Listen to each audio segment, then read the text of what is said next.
mean, Headed it's north. probably 15 miles from us, Oh, so hopefully that's. you got time to evacuate. Right. Wow. Yeah,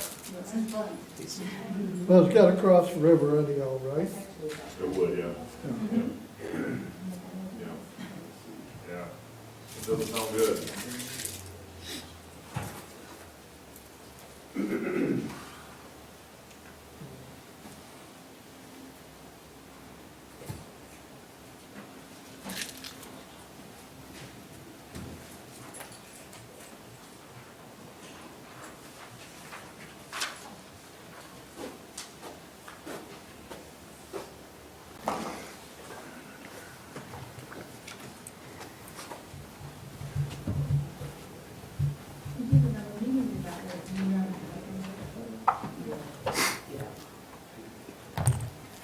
She's pretty fond of it. She grew up there, so.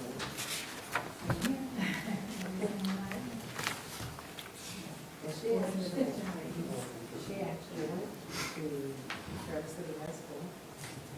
When we moved into the Township, I moved down there in 1995. So she graduated in 95, so. Happy late birthday.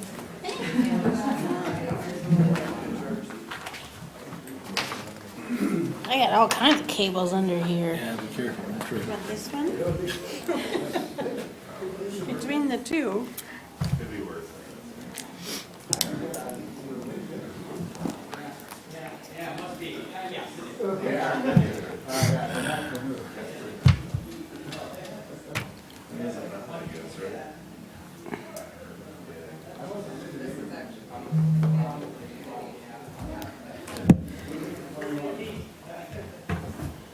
Claire, I apologize for the trouble.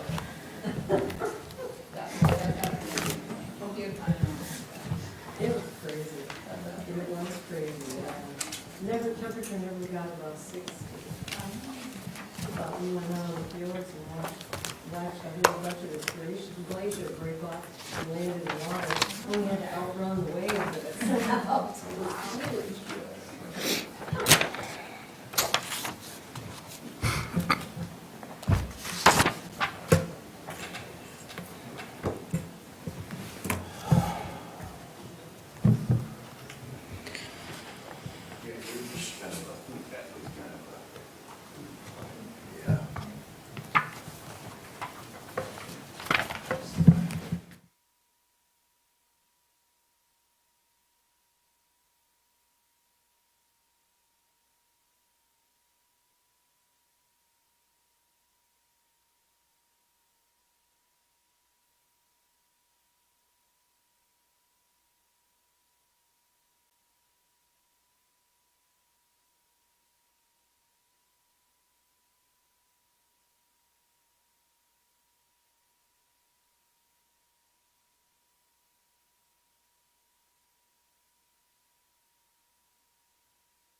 The regular meeting of the Monday, July 10th board meeting to order.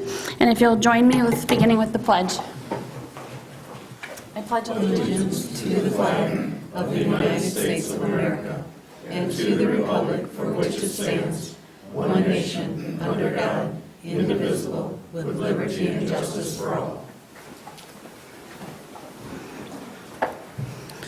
Okay, great. Ann, can you do a roll call attendance, please? Certainly. Bartlett. Here. Lyle. Here. M. Cortade. Here. Cook. Here. S. Cortade. Here. Walters. Present. Friend. Here. Okay, great. We will take a look at the agenda for a review for conflict of interest. We have on our agenda our audit report by Raymond. Manor Casterison is here, our accountant. Wade Trim, just updating us on some engineering work that they're doing. Planning and zoning is here regarding the zoning administrator position, short-term rentals. And then we have some reports from some Grand Traverse County agencies and Board of Commissioners and Traverse Connect. On our consent agenda, we do have the TTCI MPO agreement, part-time buildings and groundskeeper position, the reappointment of a planning commission and ZBA members, and 2% tribal grant awards for East Bay Ambulance and Grand Traverse Regional Land Conservancy. Does anyone on the board have a conflict of interest? Okay, seeing none, is there approval of the agenda as presented? So moved. That's important. There's a motion by Lyle and supported by Bartlett. Additional discussion? Okay, all in favor indicate by saying aye. Aye. Opposed by no? Okay, we have an agenda. We'll move forward with public comment, and Ann, we'll have you go over the rules for public comment. The purpose of the public comment is to give members of the public an opportunity to express their views and opinions to the members of this board. To maintain order and ensure fairness to every speaker, the following rules must be followed during public comment. Speakers will approach the podium and introduce themselves by stating their name and address, and then proceed to make their comment. Each speaker will be limited to 3 minutes and is only allowed to speak once on the same matter. Communication previously emailed to the commission is not necessary to be read aloud. Public comment time may not be given to another member of the public. Any arrangement for speaking on behalf of others must be arranged prior to the meeting. When your time is at 2 minutes, 30 seconds, you'll be alerted with a yellow signal to wrap up your comment, and at 3 minutes, you'll be alerted with a red signal, and the chair will ask you to conclude your comments. That is a synopsis. Okay, thank you very much. If we have anyone for public comment, if they would make their way to the podium, introduce themselves and make their comment. Yes, ma'am. How are you this evening? I'm fine. Is this the microphone on? That is the microphone.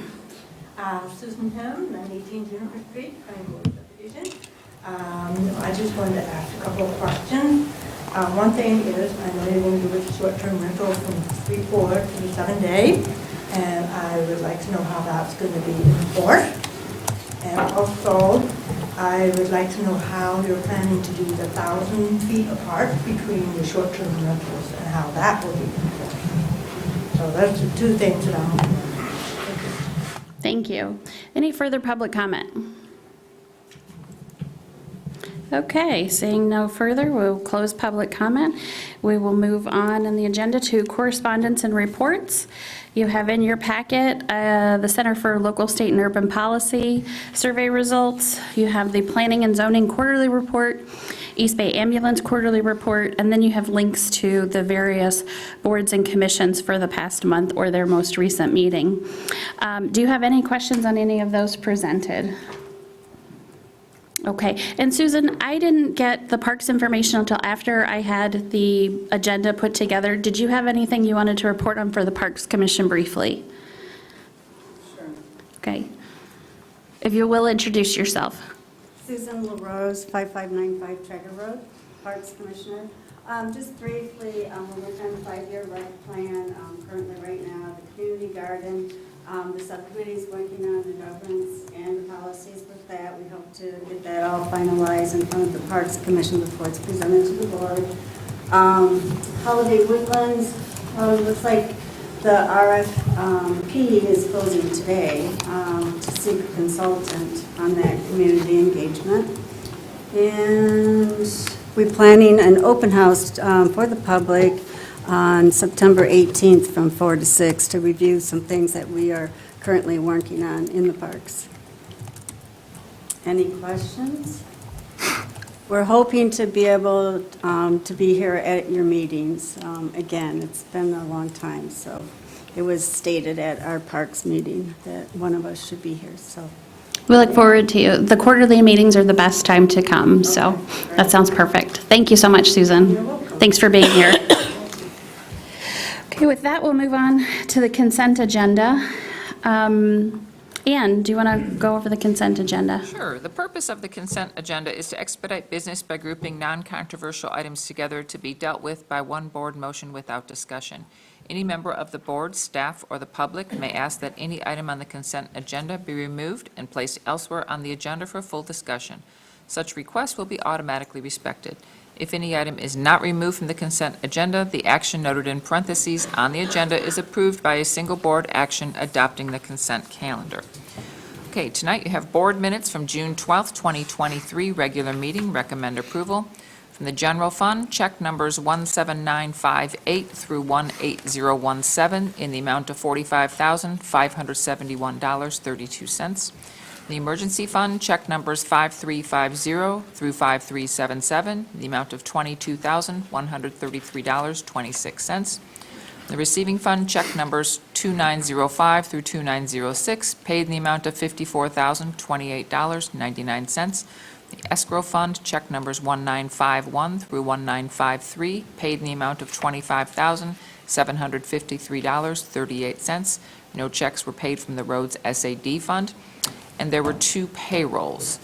The payroll dated 6/4/2023 through 6/17/2023, check number 7539 through 7542, totaled $62,844.53.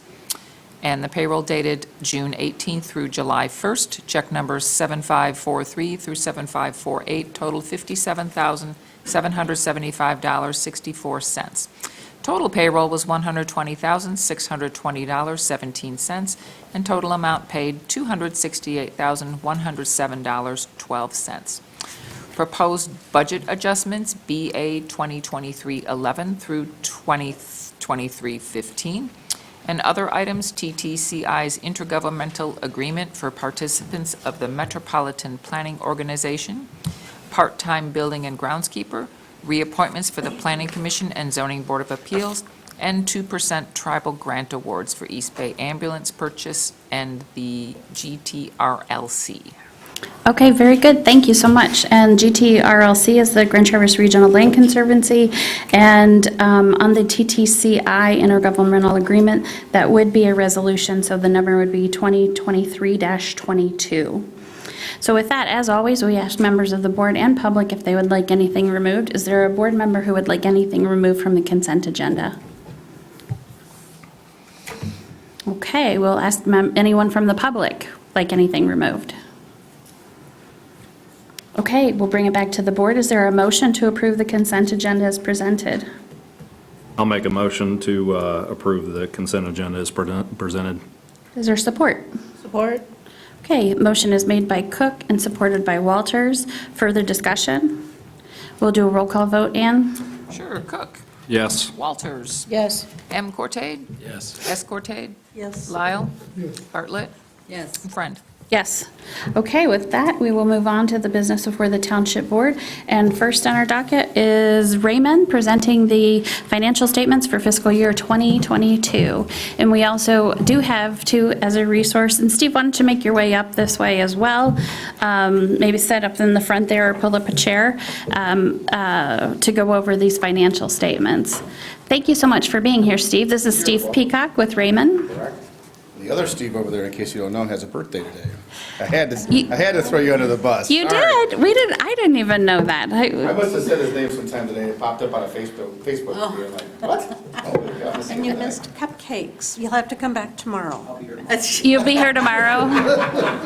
If anybody would like to join us throughout the day, we'll have some form of treats here.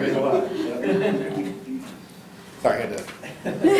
Break the ice. And for those who don't know, sorry to, but Steve Krnovic is our accountant, and he is with Manor Casterison, and he helps us through the year and in preparation of the audit. And Raymond completes our audit for us.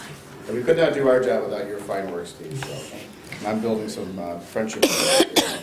All right, I know you have two documents from Raymond here. The big thick one here, that's the annual financial statements. We'll go through a couple of items on that, and then we'll talk about the conclusionary memo, and I'll get on my way so you guys can get on to your business at the township. So if you can go to page 1, first letterhead page with the Raymond letterhead. This is the audit report. This is now a whopping 4 pages long. Some of you may remember back in the day when it was 1 page. So if you go to page 1, the middle paragraph, in our opinion, the accompanying financial statements referred to above present fairly, in all material respects, the respective financial position of the governmental activities, business type activities, each major fund, the aggregate remaining fund information of the township as of December 31st, 2022, and the respective changes in financial position and where applicable cash flows thereof, and the budgetary comparisons for the general fund and the major special revenue fund for the year that ended in accordance with accounting principles generally accepted in the U.S. It's a long-winded answer saying you guys have a clean audit. It's an unmodified report. It's the highest level of assurance that we as audit firms can place on financial statements. So that's your gold star. Any questions on the audit report? All right, let's go back to page 15. This is your statement of net position. This shows all your assets, liabilities, and equity of the township. I typically speak from this. Some CPAs choose to speak from the fund-by-fund presentation. I like this better because it looks more full accrual. Across the top, primary government is the township. Governmental activities are everything but water and sewer. Water and sewer find themselves in the business type activity column there. Speaking from the far right-hand column, total assets of $48.5 million of the township. About $20 million of that is capital assets either being depreciated or not being depreciated. The remaining large items are cash and investments, accounts receivable, and investments in joint ventures. Liabilities, about halfway down the page, total of $5,219,000, consisting primarily of your bonds with some trade accounts, payables, and escrow deposits. Deferred inflows, you've collected some taxes in advance in the amount of $3.2 million. And then you've got some deferred lease amounts of $3.2 million, the adoption of the new lease standards. Overall, when you go to the bottom third of this, total net position, $16 million is invested in capital assets, $528,000 is restricted for public safety, debt service $226,000, projects of $85,000.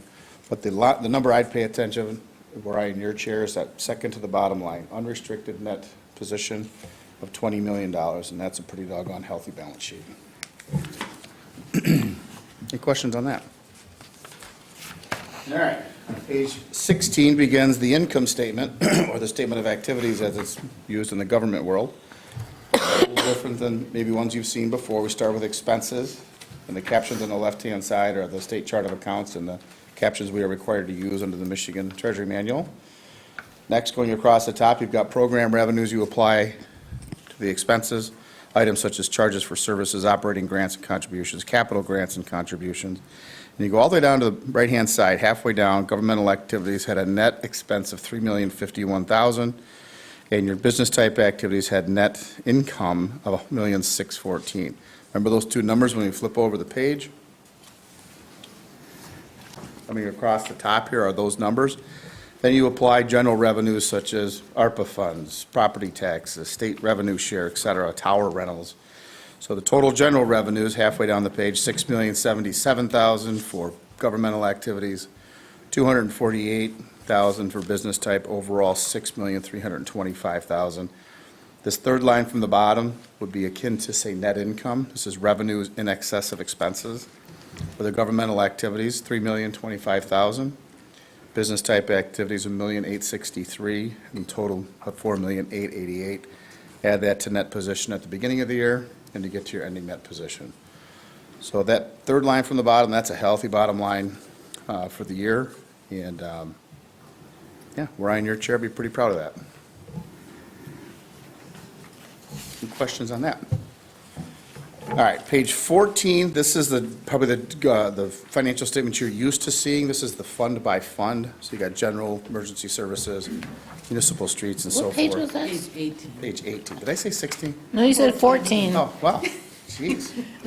I'm back. I'll keep going forward here. And you think they're not paying attention to the numbers. They are. That was just a test. Good job. So this is the governmental, this has everything fund by fund, which you guys are probably used to seeing in the internal records of the township. Big thing missing here is your outstanding, all your debts or bonds that are outstanding and your capital assets. So your cash, accounts receivable, prepaid items sit out here on your asset side. The trade accounts payable, accrued liabilities are in the liability section. You got some deferred inflows of resources and unavailable revenue as deferred inflows. And then the bottom third is your fund balance, because that's generally how your financial statements report. Speaking from the general fund column, third, fourth line from the bottom, unassigned fund balance in the general fund of $3.9 million is another pretty doggone healthy fund balance for a township. So all barometers are heading up in the right direction here when you look at your balance sheets and income statements. Any questions on that? All right, on to page 20 this time, and I double-checked before I said that. This is the income statement in the fund-by-fund format that we just talked about on the balance sheet. Speaking from the general fund, overall $4,135,000 in revenues came in for the year. $2,524,000 were expended out. Overall change in fund balance, $1,611,300. Add that to the opening balance, you get to a fund balance of $5,273,000, which is a very strong fund balance. Questions on that? All right, a couple more to go here. Pages 22, 23, 24 are your budgetary comparisons. State Treasury rules require your audit firm to report any expenses that exceed budget, even if it's $1. So you go across on the right-hand side, halfway down the page where you show expenditures, starting with Township Board. Everything was under-expended on page 22, which is good. Shows that you budgeted appropriately and you conserved resources for the township. Top page of 23, Recreation and Culture for Parks and Recs and Village Center were underspent. The only area where we had an over-expenditure was under capital outlay. You budgeted $215,000, and the actual budget, what you actually spent, was $611,557, so you were over $397,000. And the source of that, Steve, is, correct me if I'm wrong, but is actually, our final budget number was based on the fact that it did not factor in the Holiday Woodlands Natural Area Preserve income that came in as a grant. So that's the difference that you see. You budgeted in that we have to report growth. Right. Is that the DNR? That's Yes, the because DNR, so yeah, we budgeted your share of it. our share of it. We needed to show the full, the whole. So when the DNR actually pays at closing, they actually wire the money straight to the closing firm. We never actually see it. And so we didn't think to put that in, showing it in here. But we had to go back and correct that prior to the audit and show that we realized that information, even though it never physically, we never saw it. Right. And we'll talk about, well, you've already answered the question, so my comments on footnote number 2 we'll get to in just a minute. On page 24, this is your Emergency Services Fund. This is a very similar format than the previous 2 pages. Again, speaking from expenditures, you were underspent in all categories here, which again shows that you have paid attention to your budgeting and you've underspent for the year. Pages 25, 26, 27, and 28. These are the functions of your water and sewer funds, speaking from the totals on the right-hand side. Total assets of $32,170,000, consisting primarily of capital assets and cash and investments. You've got normal trade liabilities in the middle of the page for accounts payable, accrued interest payable, due to other funds, and current portions of bonds payable. Bonds payable about 2/3 of the way down, and then overall net position of $24.3 million between these 2 funds, which operate as a business. That's why they're called proprietary funds. And that balance sheet is as expected and didn't have any surprises for us either. Page 26 is your income statement. Overall user fee charges, $3,450,000. You had operating expenses of $1,730,000, operating income of $1,720,000. You got some non-operating revenues and expenses.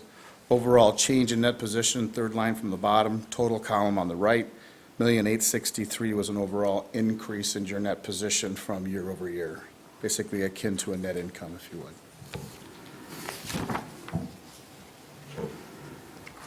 Pages 27 and 28 are the statements of cash flows for the water and sewer. Since they are proprietary funds, they are required to have a cash flow statement. You won't find them in governmental funds. If I were sitting in your chair, what do I want to know? There's a lot of numbers here. First subtotal, net cash provided by operating activities. That is cash received by customers and cash is paid to suppliers for goods and services. If you're burning cash on operations, it's a bad omen. Sewer generated $1,081,000. Water generated $1,328,000, and total of $2,410,000. So that's good positive cash flow from operations. This reconciles opening cash to ending cash through the variety of operating, non-capital financing, capital and related financing activities, and then investing activities as well. All right, page 29. Fiduciary funds, these are funds that you hold money for somebody else. There will be no net position. So cash and cash equivalents, $1,434,000. Due to other governments, $1,432,000. And due to individuals and agencies of $3,000. So that assets equal those liabilities. All right. Any questions on those financial statements, basic financial statements for the township? All right, hearing none, let's talk about a couple of the footnotes.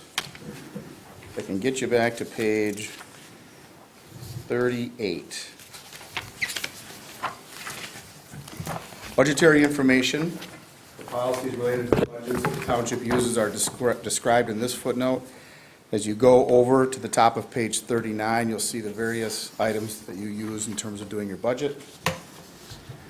Excess of expenditures over budget, this is where the footnote is, that the state requires us to show where you expended over what you were budgeting. We've already talked about this capital outlay for the general fund, so this will appear here. I do not expect that you'll hear anything from the state on that, but having only one line item over, that's really not that big a deal. We have clients who have several pages of those. So. And also, I wanted to say too, when I mentioned that earlier, when we went to go correct that and realized that we were before the audit and before the year was closed out, but it was after the point which we could make budget adjustments with the township board.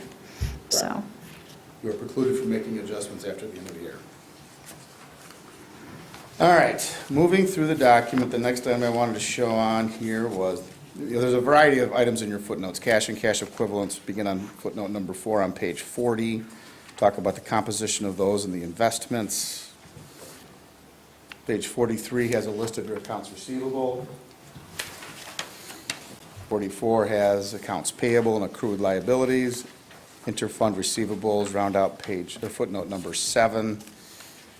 Footnote number 8 are your capital assets roll forward. Showing beginning balances, additions, disposals, and transfers. On page 46 is your business type activity, so this is your water and sewer activity.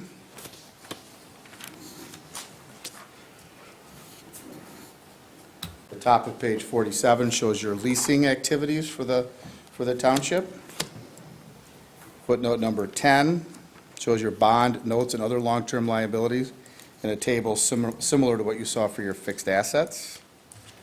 That continues over to page 48. And 49 shows your principal and interest payments that are due under those debt agreements for the next several years.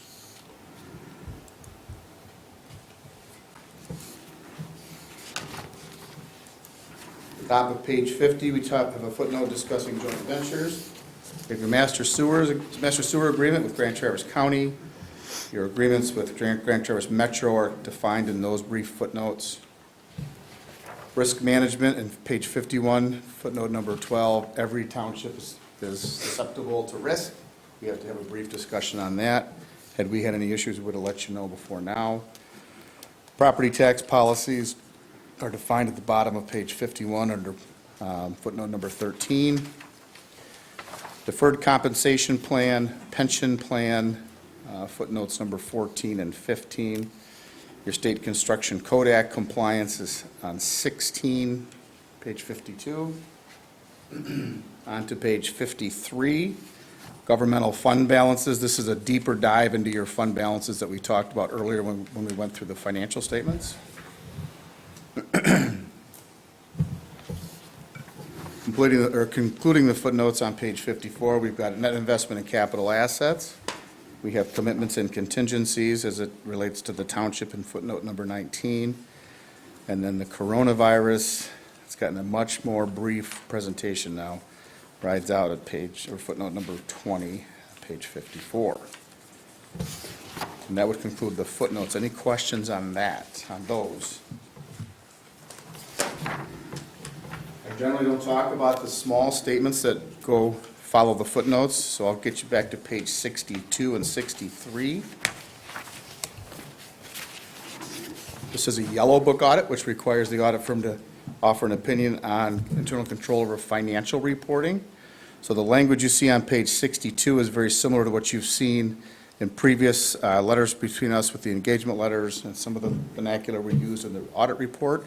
But if you go to page 63, top paragraph, last sentence. The results of our test disclose no instances of noncompliance or other matters that are required to be reported under governmental auditing standards. That's another good gold star.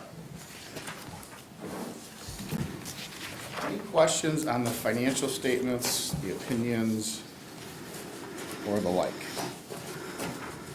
So all in all, a pretty doggone good audit. Hearing none? You want me to go into this one? Sure. Okay. This is a brief letter. This is basically a summary of our audit. You guys all have that in your package? Okay. So briefly, we'll go through this. June 17th is the date we issued all the reports. Under the first bold caption, our responsibility in relation to the financial statement audit, we issued an engagement letter on March 8th that gave you certain aspects that we attempted to communicate to you we were going to do during the audit. I'm here to tell you we've done that, and the audit report has been released. On to page 2, plan, scope, and timing of the audit. We did not have any planning matters that had to be materially modified as originally communicated back on April the 10th. Under compliance with all ethical requirements, everybody in our firm complied with all the right ethical requirements related to this audit. Significant risks identified, override of internal controls and revenue recognition as significant risk. And we have obtained an understanding of the township's related controls, including control activities relevant to such risk. Qualitative aspects of the township's significant accounting policies, those are all the footnotes that follow the financial statements. We talked about those in footnote number 1. In the middle paragraph where you guys adopted the new leasing standard. No other matters came to our attention. Last paragraph talks about significant accounting estimates that roll over the top of page 3. Those 4 bullet points are the main estimates that are embedded in your financial statements. Costs and estimated useful lives of depreciable capital assets, estimate for the allowance of uncollectible receivables, various investment interests that are exposed to risks, and the management's estimate of the discounted rate used for leases. So those are the biggest risks that we identified in the audit. The last paragraph, we evaluated the key factors and assumptions used to develop these estimates and determined that they are reasonable in relation to the basic financial statements. So we're okay with those. There were no difficulties encountered during the audit. Quite the contrary, everybody here is very agreeable and fun to work with, and we get our jobs done. There were no uncorrected or corrected misstatements. There were no disagreements with management. On to page 4. Following this document, there's about a 7 or 8 page representation letter that has been signed by management telling us that what they gave us was accurate and honest. To our knowledge, there were no consultations with other accountants. Other significant matters, findings, or issues, there are none. Other information and documents containing audited financial statements, we talked about that already. upcoming changes in accounting standards. If you get back to page A1, which is 2 pages after this, page A1 has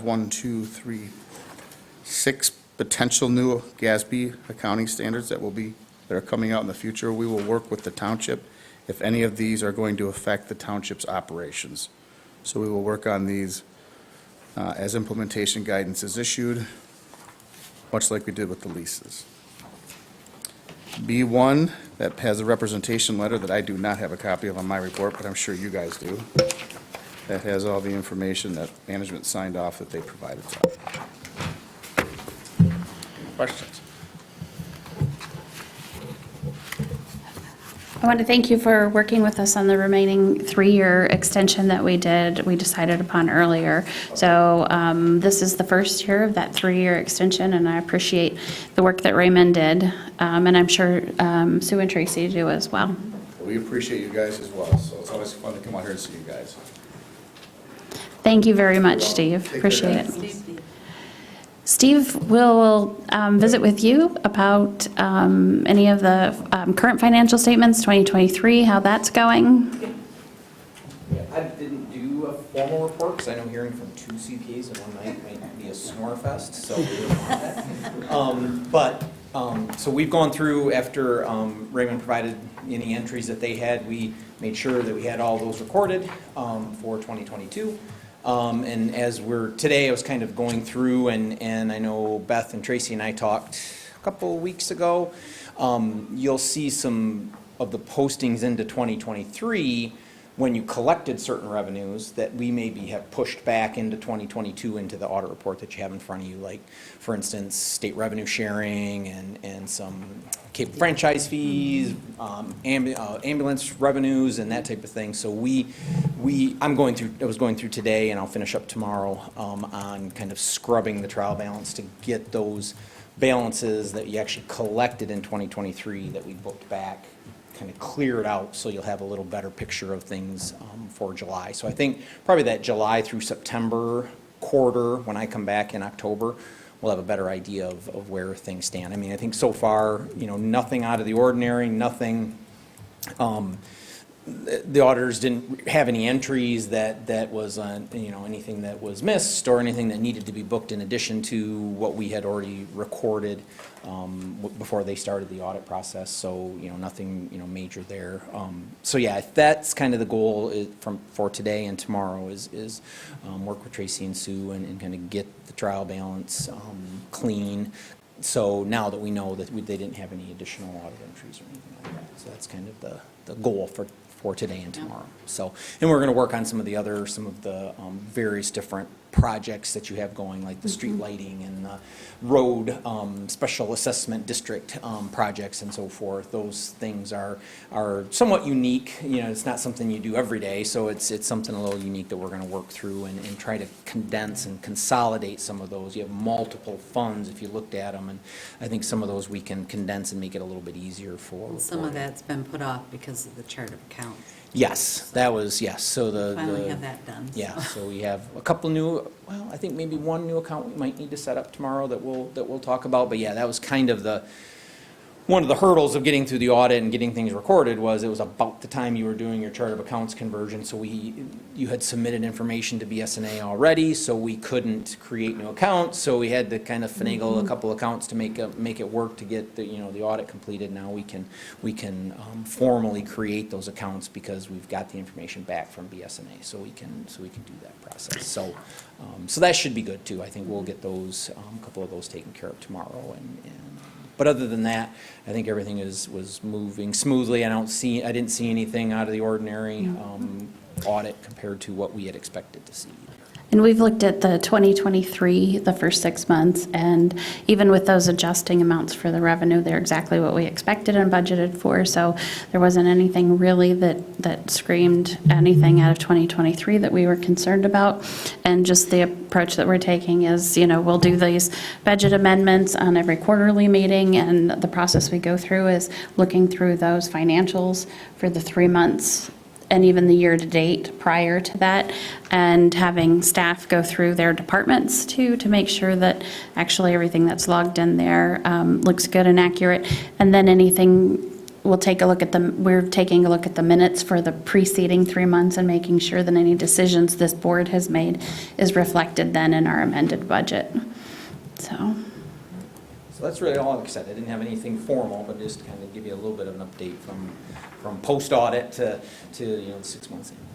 well, thank you for spending your birthday with us. Hey, thank you for having me. I appreciate it. You're looking younger every day. Thanks a lot, Steve. Have a good evening. Okay, with that, we will move on to Wade Trim. Brian Souza is here. How are you doing, Brian? I'm good. Good evening, everybody. Brian Souza from Wade Trim. As I usually note, right about this time after the audit is presented, they get to talk about money you have. I get to talk about projects where we spend some of that money. So I get the fun part, if you ask me. So 3 projects to talk about this evening, or any others that you want to bring up as well. First off, I'm going to start off with our Butis 5 Park project. It's taken a little bit of while to get traction, to get that thing rolling, but they are moving at a pretty good clip now. They've installed the sewer line from where the new building is going to be, under the road, up the hill to where the septic system is going to be. They have cleared the area for the septic system. They've installed the well. The well was drilled. They installed the water line from the well to where the new building is going to be. They now have delivered the ledge stone that will be used for the seawall. It's really good looking stone. If you haven't been by there to see it, you should go there and see it. It's really nice looking stuff. It's closed. Yeah, well, yeah, just drive by slowly As of and take today, a leak. yeah. Or take a leak. Take a look. Sorry, there's no bathroom there yet, so. Man. So that was the other thing I was going to mention. The park was closed. I know at some point it appeared that some people had moved the barricades and were attempting to use the park. I know the contractor went back out there today. He was going to add some more barricading. He did. I didn't go by there this evening to see what he did, but they know of the issue and they're trying to keep that closed. Because as we get more material, more equipment, it becomes more of a dangerous site for kids to run around on and people to be using. So. And it is a little bit confusing too for the public, because we did say that it's closed this summer, and it is, and we decided that at the pre-construction meeting. However, we wanted people to be able to utilize it as much as possible while there wasn't anything of danger out there, that they could still enjoy the lake and the water. But we didn't want to not say that it's closed so that someone plans a birthday party and then they come and that's the day the contractor's moving in or something like that. So it was recently, he put those barrels out, and he did email today that they put out additional stuff, and Dan, our buildings and grounds person, noticed they had more out there as well, and the CPOs were also copied on all of that. Yep, saw that. Okay, good. The final note on that, we're working through, or the contractor's working through the building permit with the county. There are some items that we're helping the contractor with that was requested by the county, but that should be resolved soon, I would hope. So, any questions on our Butis 5? All right, next one is the lift station 1, the force main from lift station 1 to the wastewater treatment plant.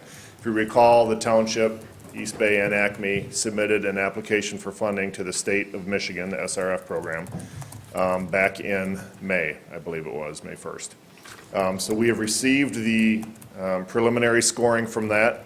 We received 20 points out of 100, which is about what we expected, given the project, given the income level, given the number of applicants, giving a whole host of things. But if you remember, when we talked about doing this, we said this is really a step we need to do in order to try and pursue other money that may be available, grant funds, federal, state appropriations. They want to see that you're looking at other funds and other avenues for funding as well. So those aren't the final numbers, but I can tell you if you're not above 80 points, we will not be funded this year. I think in the list, we were probably in the bottom third. There were some communities that I knew were applying that I thought would score very high. They have ACOs, which is an administrative consent order, where the state comes in and says you have to fix your system. You can't do anything else. They didn't even score that well, so are very high on the list. So it's very competitive this year. As I mentioned, I think they received 200 and some between water and sewer, which is an astronomical amount compared to normal years. But that application will stay on file. I think we have an opportunity to try and bolster our score each year, but it stays active for 5 years. So next year, we can bolster that score, we can add more information or talk to them, find out what we need to do, if we can do anything to help increase that score. And as Brian said, it's a no-go with other funding. For example, we put in for the federal appropriation and had discussions with state leaders as well. And obviously, there wasn't a state appropriation this year. I haven't been in touch with the office to check on the federal, but you can't, they won't even consider you if you haven't done the CWSRF. And we'll be looking at other ways to get the funding for that, such as the USDA and some of those other things too. Usually the first question in appropriation discussions is, what other avenues have you looked at for funding? Don't let this be your first look at trying to get money. Let us know you've been doing other things as well. So that's kind of the groundwork that we're laying. And we have laid the groundwork just initially, hoping that we don't have to go down that route, but with the county, that we may be, that it's appropriate to utilize that funding from the county ARPA funding for the engineering, pre-engineering of the project, so that it is literally shovel-ready to go for additional funding sources later. Any other questions on that report? Back to Arbutus real quick. The building permit issue, has construction on hold right now, or they're doing It is. other The things? building permit has not been issued. There are some items that the building code office asked for from the contractor. He's providing that information. Some of those items he asked us to help with, and we're giving him some information to get together. So the building permit has not been issued. They have not started the construction on the building yet. Okay. What does the schedule look like right now? If they can get the building permit tomorrow, which it won't be tomorrow, but as soon as they get that, they want to get in and install the septic tank, which is on the back side of the building, and then excavate for the building. As far as schedule for final closeout or final completion, I should have looked that up before I came here, but I don't recall. I can get that to you. Is it this season? It's this season. Okay. Okay. Yep. All right, last project, the ordinary high water mark project. If you recall, the township wanted to try and establish the ordinary high water mark for many of the lakes in your Forest Lakes district. And what that was is to establish a level, an elevation that homeowners that want to do construction or developers that want to build a house, whatever it is, know what that ordinary high water mark elevation is, because that'll be published and it'll be available to them. And then they can use, the planning department can also use that for your 50-foot setback from that ordinary high water mark elevation to know where that, what they call the development line is. So it'll work within 50 feet of that water. We have completed the field work. We've also completed or have a draft map that we put together. I gave a copy of that to Claire last week. Matter of fact, I brought it to a meeting that we were having because I wanted to talk to her about it after the meeting. Well, we needed that map during the meeting, so it's kind of handy to have. So the discussion on Rennie Lake and a project that was going on there. So we're essentially done. We've got some cleanup to do on the map. I'm not real happy with the color of it. It's kind of dark. I want to change the background so that the benchmarks and the locations of all those points that surveyors and homeowners can use to locate their elevation on their property. I want it to stand out a little more. But we also have a table of all their location and elevation, and people can find it on a handheld GPS unit if they want to. So. And that was a budgeted 2023 project, so that was in our budget, original, yeah. So, any questions on that one? All right, any other projects you want to talk about? Other than that, that's all I had to update on today. Thank you, Brian, All right, we you're appreciate welcome. it. Yeah, thank you. Have a good evening. You have a good evening too. And don't wear yourself out with that role of father of the groom. So. My son's getting married on Friday this week, so coming down to the wire. Told him of all the parents involved, he has the easiest role, father of the groom. About 3 times a week, I'm like, what time's the rehearsal? My wife just throws her arms up. What time's the wedding? Is that at 4? It's got to be there and have fun. Well, congratulations. Thank you. Have a good time. Bye. Okay, with that, we'll move on to planning and zoning. Claire Carter is here, and first up on the topic is the zoning administrator offer of employment. Hi, Claire, how are you? Good evening. So So you'll see there's the zoning administrator, the offer of employment letter is in front of you. And I believe you also received under separate cover a copy of the application, resume, and cover letter. So we received actually not many applications, but very high-quality applications. So we posted the position, what was it, about a month and a half ago. We posted it on the Township website. We posted it with Michigan Works, with the Michigan Association of Planning, newspaper, also sent it out to a lot of the local planning and zoning contacts. So the word really got around locally, but the majority of our applicants were from elsewhere throughout the state of Michigan. So we had a number of candidates come up and interview with us in person. So we had 4 applicants. We interviewed all 4 of them. After going in, again, all 4 were very highly qualified candidates. We're really happy with the pool that we received. But after interviewing everyone, we made the offer of employment to Bill Vandercook. You'll see in the packet. I followed up with his references. All had, nothing but great things to say about him, his work ethic. He currently works for the city of Flint, but he's also worked in land conservation and has quite a breadth of experience in land conservation as well as planning and zoning. He's the zoning coordinator right now for the city of Flint. He even gave his current supervisor as a reference. So I talked to his current supervisor, very high quality remarks about him. So the Flint is, they're dealing with a little bit different issues than East Bay, but I think, just in general with the planning and zoning and the background and the enforcements, he's got a really strong background, and he's looking to relocate up north, so. Yeah, it was very nice to meet all of them. And I think one of the reasons we had interest from around the state really is because we've had, we posted in Michigan Association of Planning and also MTA, so that really goes out to a pretty wide network. Any questions for Claire? And he was able to start July 24th, correct? Yep. 2 weeks, which is excellent. Yep, he's got a place to stay, and That's good. so, yeah. All right, if there's no questions, is there a motion? Just one question. Sure. And I can't put my fingers on it, but I thought I read today something about the salary that was offered. Mm-hmm. Can you tell me what that is? Yep, it's about a couple dollars more a year than Preston was earning. So I think Preston was at 63.2 something. Page 13 of the supplemental packet. Great. And then Bill was offered a straight 64. I had spoken with Claire about that, and I just wanted assurances that it would be button chair. I mean, quite honestly, I wanted to make sure that it wasn't a remote position.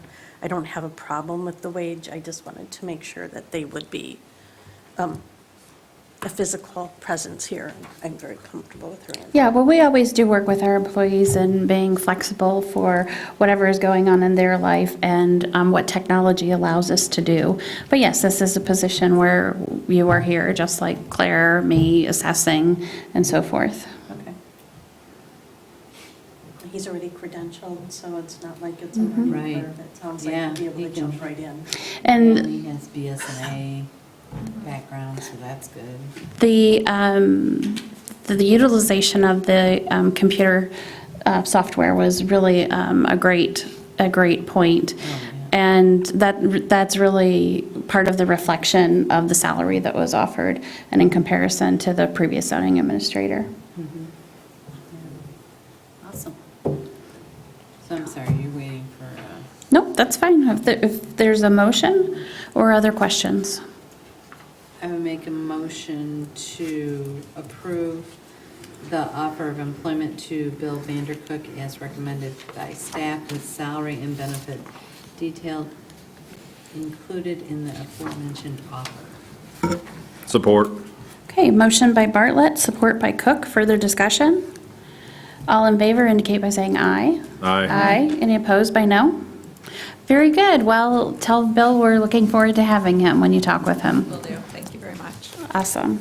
And then we will move on to Consideration of the introduced short-term rental licensing ordinance, which has been posted and notified. It would be, if it were approved, ordinance number 3 of 2023.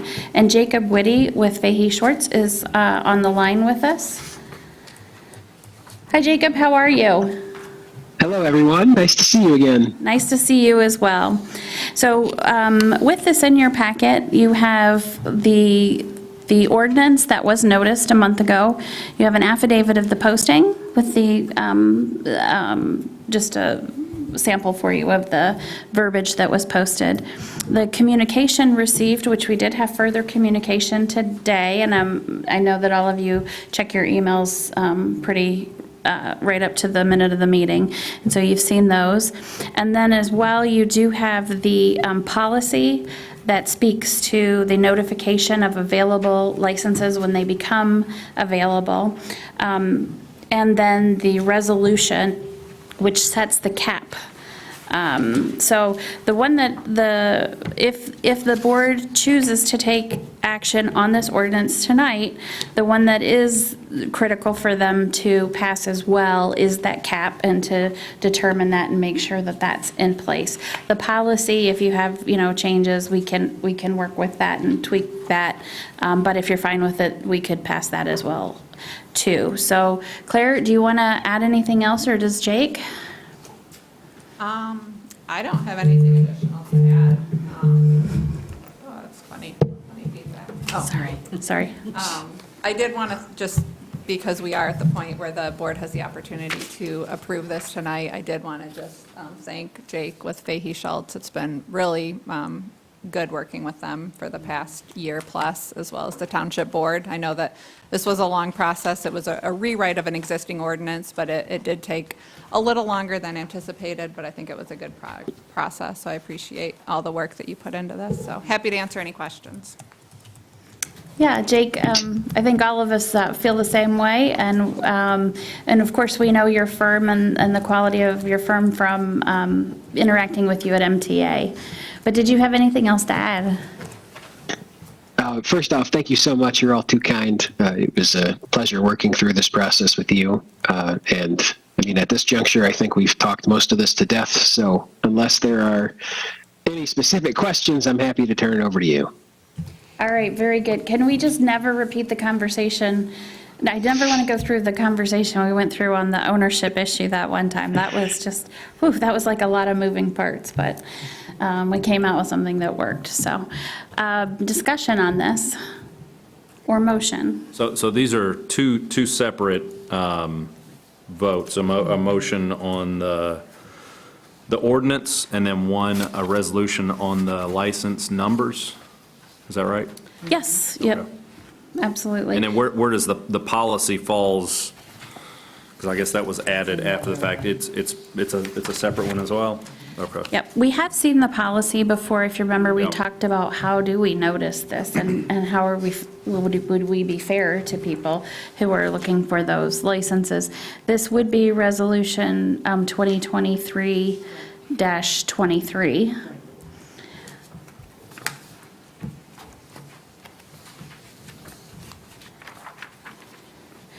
So I think we should probably we could start with either the resolution or the ordinance, but then I think we would do the policy after that. Or actually, we probably should start with the ordinance first, because it does talk about that ordinance specifically in the resolution. So we should start with the ordinance first. I'll make a motion to approve ordinance, short-term rental license ordinance number 3 of 2023. Is there support? Motion is made by Walters and supported by Lyle. Is there further discussion?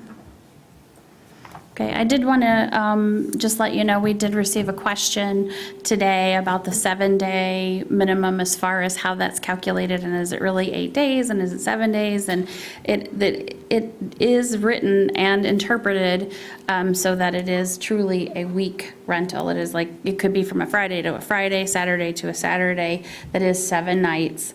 It is, although it looks like 8 days, it's truly 7 days too, because it's probably a half day on one and a half day on the other. So I know there was concern about that from an email that we received, but that isn't the case that it would roll over to. So if someone came in on a Saturday, then if they stayed for a week or less, they would leave either a night later or up to the next Saturday. They could rent as soon as that Saturday again. It wouldn't be the, Sunday. So just wanted to make sure that was clarified, and you guys know that we had been through that, but that was a point of confusion for someone, and I want to make sure that we mention that to you. Okay, any other discussion? And we'll do a roll call vote. Walters. Yes. Lyle. Yes. Cook. No. Bartlett. Yes. Cortade. Yes. Oh, Escortade. Yes. Friend. Yes. Okay, so the motion passes. So we are now looking at the resolution and the policy. Can somebody tell me where the policy, what is? Sure, it's in the supplemental packet, so it'll be the policy is on page 16 of the supplemental packet, page 20. Well, I ripped that out. I don't know where it is. I've got a copy right here for you if you like it.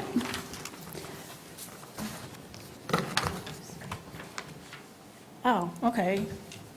I had that a second ago. Right there. Yeah, thank you. Okay, so if we are looking at this policy again, the purpose of this is to establish a methodology in which we would alert the public and how we would go through the process of having people submit applications and processing those applications. Are there any questions, particularly for Claire, whose department would be administering that, or Jake, who penned the policy?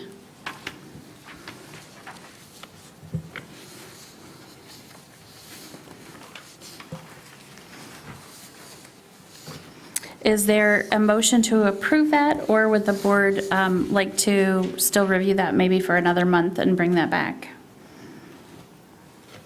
Claire, I'm sorry. I know I've read through this, but at this moment I can't put my finger on it. Did we decide a time of year to do this? So it's a maximum of once per year, but I do not believe the policy doesn't state. The ordinance states the time of year when all licenses will go through the renewal process. But the policy says that at the maximum, we would notice once per year. We may not need to notice, the first few years if no licenses are available. Right. And that started like November, if I remember right. For some reason, I was thinking it would be published in January. We had talked about that as an example, but what I would think hypothetically would be taking that time frame from the ordinance, knowing after people reapply or don't, and we would know if there's licenses, we would probably choose a subsequent time period right after that to do that. And then through the remaining part of the year, we would collect those available licenses and then add that with the next term. November 1st, okay.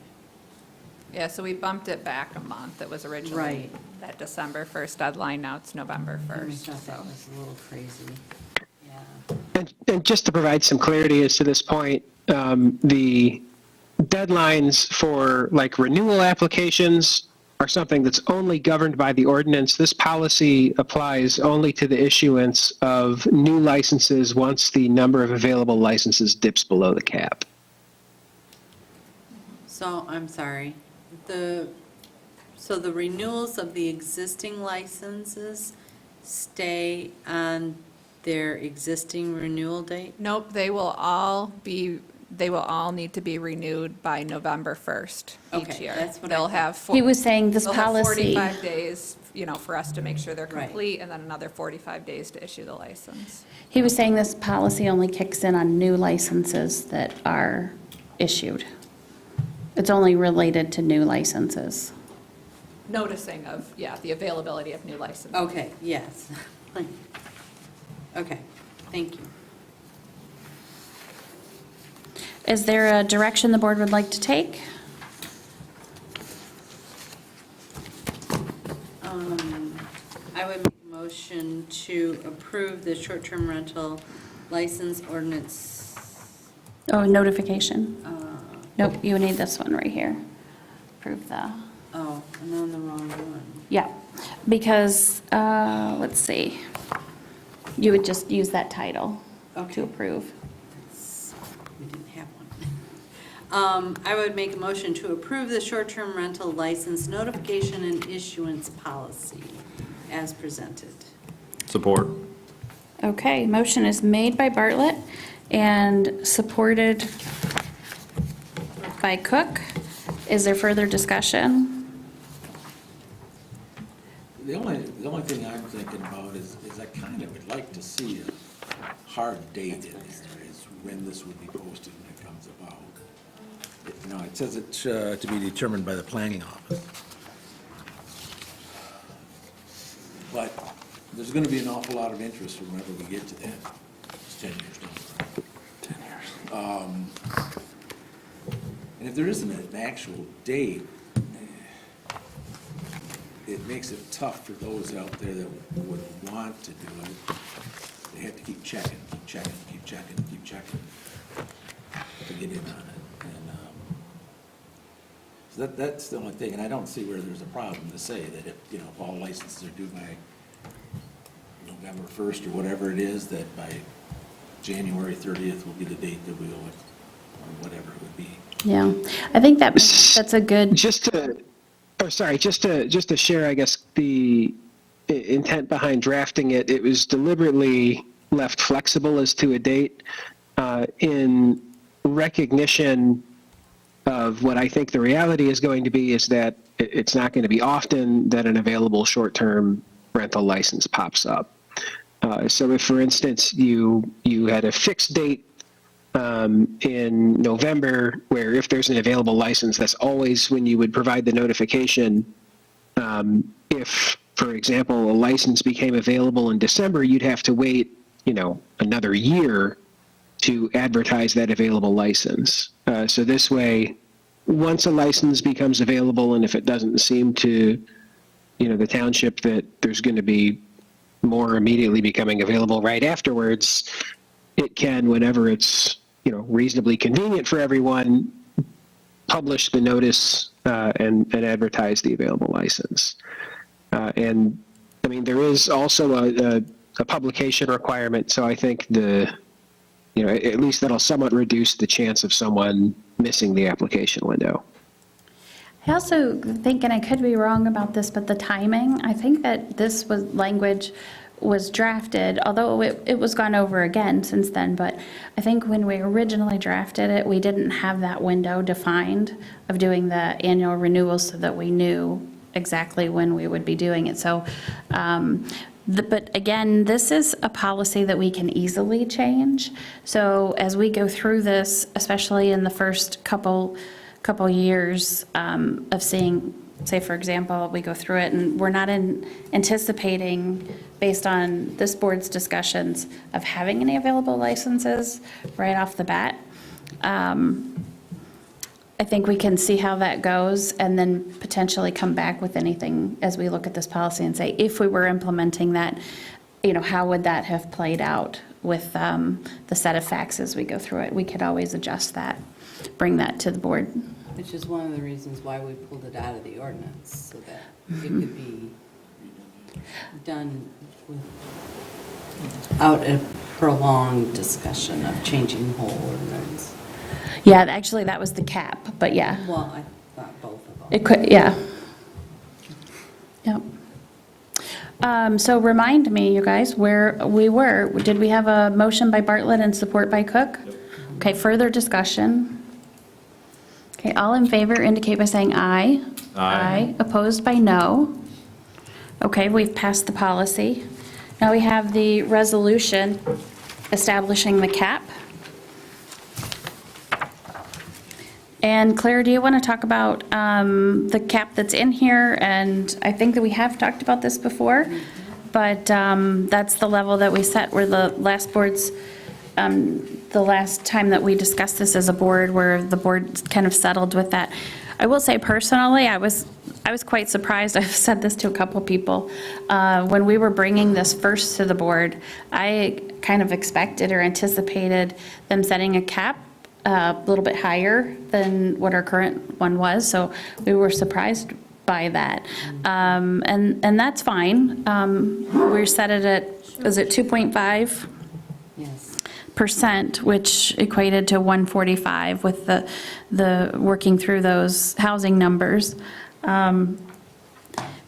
Personally, I'm fine with this, although I would see the logic, and I get that some people might not like this, but I would see the logic in having at our current license number, or actually a little bit higher, because we have had a few people who have not been, who were moving towards investing in a property, but they weren't to the point where they could have put in a license. And I'm not particularly fond of what they were caught into, if that makes sense. But I understand the board's rationale, and I don't mind supporting this. I'm fine either way, but that's just one thing to consider. I'm kind of like you. I thought it would be above where we were at, just so that there was opportunity, especially since it's taken us over a year to get to this point. But, I'm okay either way. I too was a little surprised that it was lower, So and I'll that ask much lower. Ask that question, where are we at? Going for it. Since, One, for the number of, Yeah, we're at 181. now does that, I have all those that had the opportunity to come back? We haven't closed that window, actually. Yeah, it's within this few days, yeah, yep. So I don't anticipate many more licenses being issued, but we're. said 181. 181 is what we're at right now. Sam, do you know offhand? Okay. I know Okay. there's a few that are left on that list that haven't paid their extra 100, because we're trying to keep track of Yep. them as well, so. Yep. And that 181 was based on me, scanning that list, looking for duplicates, because when somebody renews, they can renew and then it hasn't expired yet, so there's a 1 month. So Yeah. I think 181 is very close, but that's the way that we got to that number.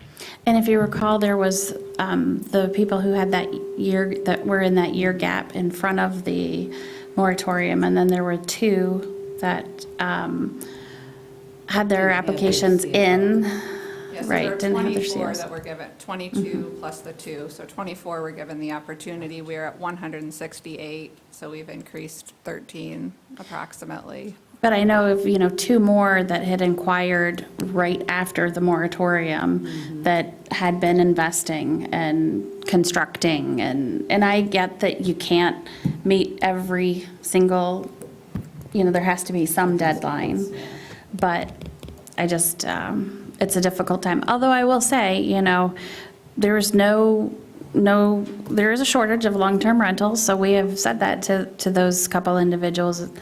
You can absolutely rent longer than 30 days. Yeah. And the other thing is it's not a terrible market out there right now, too. So if this is what they had wanted to do and it doesn't work out for them, they have a pretty good market, too, if they don't feel like they want to retain that property. So this is based on the number of housing, so I'm sorry, I didn't do the math.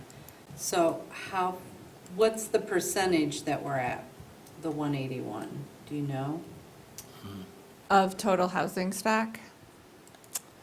I think when we were originally giving the opportunity, I think we were suggesting around a 3%, which was pretty close to what the current, the previous level was at, so 168. I don't remember exactly what it's at. I would think that the board would want to reevaluate this on an annual or, close to annual basis as we've got 800 new housing units that are under construction right now, so, it's quickly changing, those numbers, so. Okay. And that is definitely why we had the resolution. Yeah. Well, that's why on number 3 here towards the end where it says the board may review, I kind of would like to see that say on an annual basis. I think the legal counsel, Jake can speak to that. I think the legal counsel recommendation was to add some flexibility. Yeah, that was the rationale behind that, is not to require the board to do something or to cast aspersions that a current cap would somehow be invalid if the board did not review it every year. Oh, gotcha. Are there further questions or discussion, or this would be Resolution 2023-23, if there is a motion? Just one other comment, and I mentioned this when we were reviewing the rationale behind the percentage of the available housing stock. Keep in mind that if we're thinking that, increases in housing stock, which is at this point, I think past couple of years, the trend has been apartments would contribute to that total housing stock within the township. Those would be restricted from having short-term rentals anyways. So by increasing the cap as a function of this percentage, you're only going to further potentially concentrate the short-term rentals outside of the new housing stock, so in existing housing stock. Albeit, we do have restrictions on the distances between them now, so that would keep a little bit of space. But you would be pushing more of that into that older housing stock somewhere else in the township. Yeah, good observations. I think that's something we would definitely think about. I didn't agree with the rationale that we're taking the total housing stock, because there's a lot of subdivisions that are deed restricted and other housing units that wouldn't allow them anyway, so they shouldn't contribute to the total housing stock as it regarding this discussion for short-term rentals, in my opinion. And there's quite a few subdivisions that've been there that's got restrictions on them also. Mm-hmm. Yeah, I think that the point was that this is an easier calculation for us to do, and then you can just titrate that percentage. And I would assume that percentage suggested in here was thought about with that in mind with the board, that larger number included all of those as well. Yeah, good points. Other comments? Trace, did you have one? Okay. I'll make a motion to approve Resolution 2023-23, resolution establishing a maximum limitation on short-term rental licenses. Is there support? Did you support it? Okay. Motion by Walters, support by Lyle for Resolution 2023-23. And roll call vote? Walters? Yes. Lyle? Yes. Escortade? Yes. Bartlett? Yes. Cook? Yes. M. Cortade? No. Friend? Yes. All right, well, I want to thank this board. This is, as we've talked about, not a very easy issue, and a lot of municipalities, not only across the country, across the world, are grappling with short-term rentals. So I appreciate the work that staff and our consultants have done, and also the attention of the board and the deliberation that's gone on, and the input from the public as well, and in all different perspectives and sides, as we tried to reach something that we felt would be appropriate for our community. With that, we will go on to, thank you very much, Claire. With that, we will go on to the Board of Commissioners. Report. Bye, Jake, thank you. Thanks, Jake. Daryl, how are you doing? Good evening, Darrell Nelson, District 6 County Commissioner. Mr. Commissioner Henschel sends his regrets. He had a previous commitment tonight, so you're stuck with me. I thought you guys just fought it out over who would be here or something, you know? But being behind short-term rental, I wasn't sure what time. Yeah. Congratulations on getting through that. I was at Acme Township as a trustee when we went through that one of the times, and I don't miss dealing with that short-term rental issue. It's a tough one. It's very tough. So congratulations on it. You guys did a lot of hard work, so thanks for doing that. Thank you.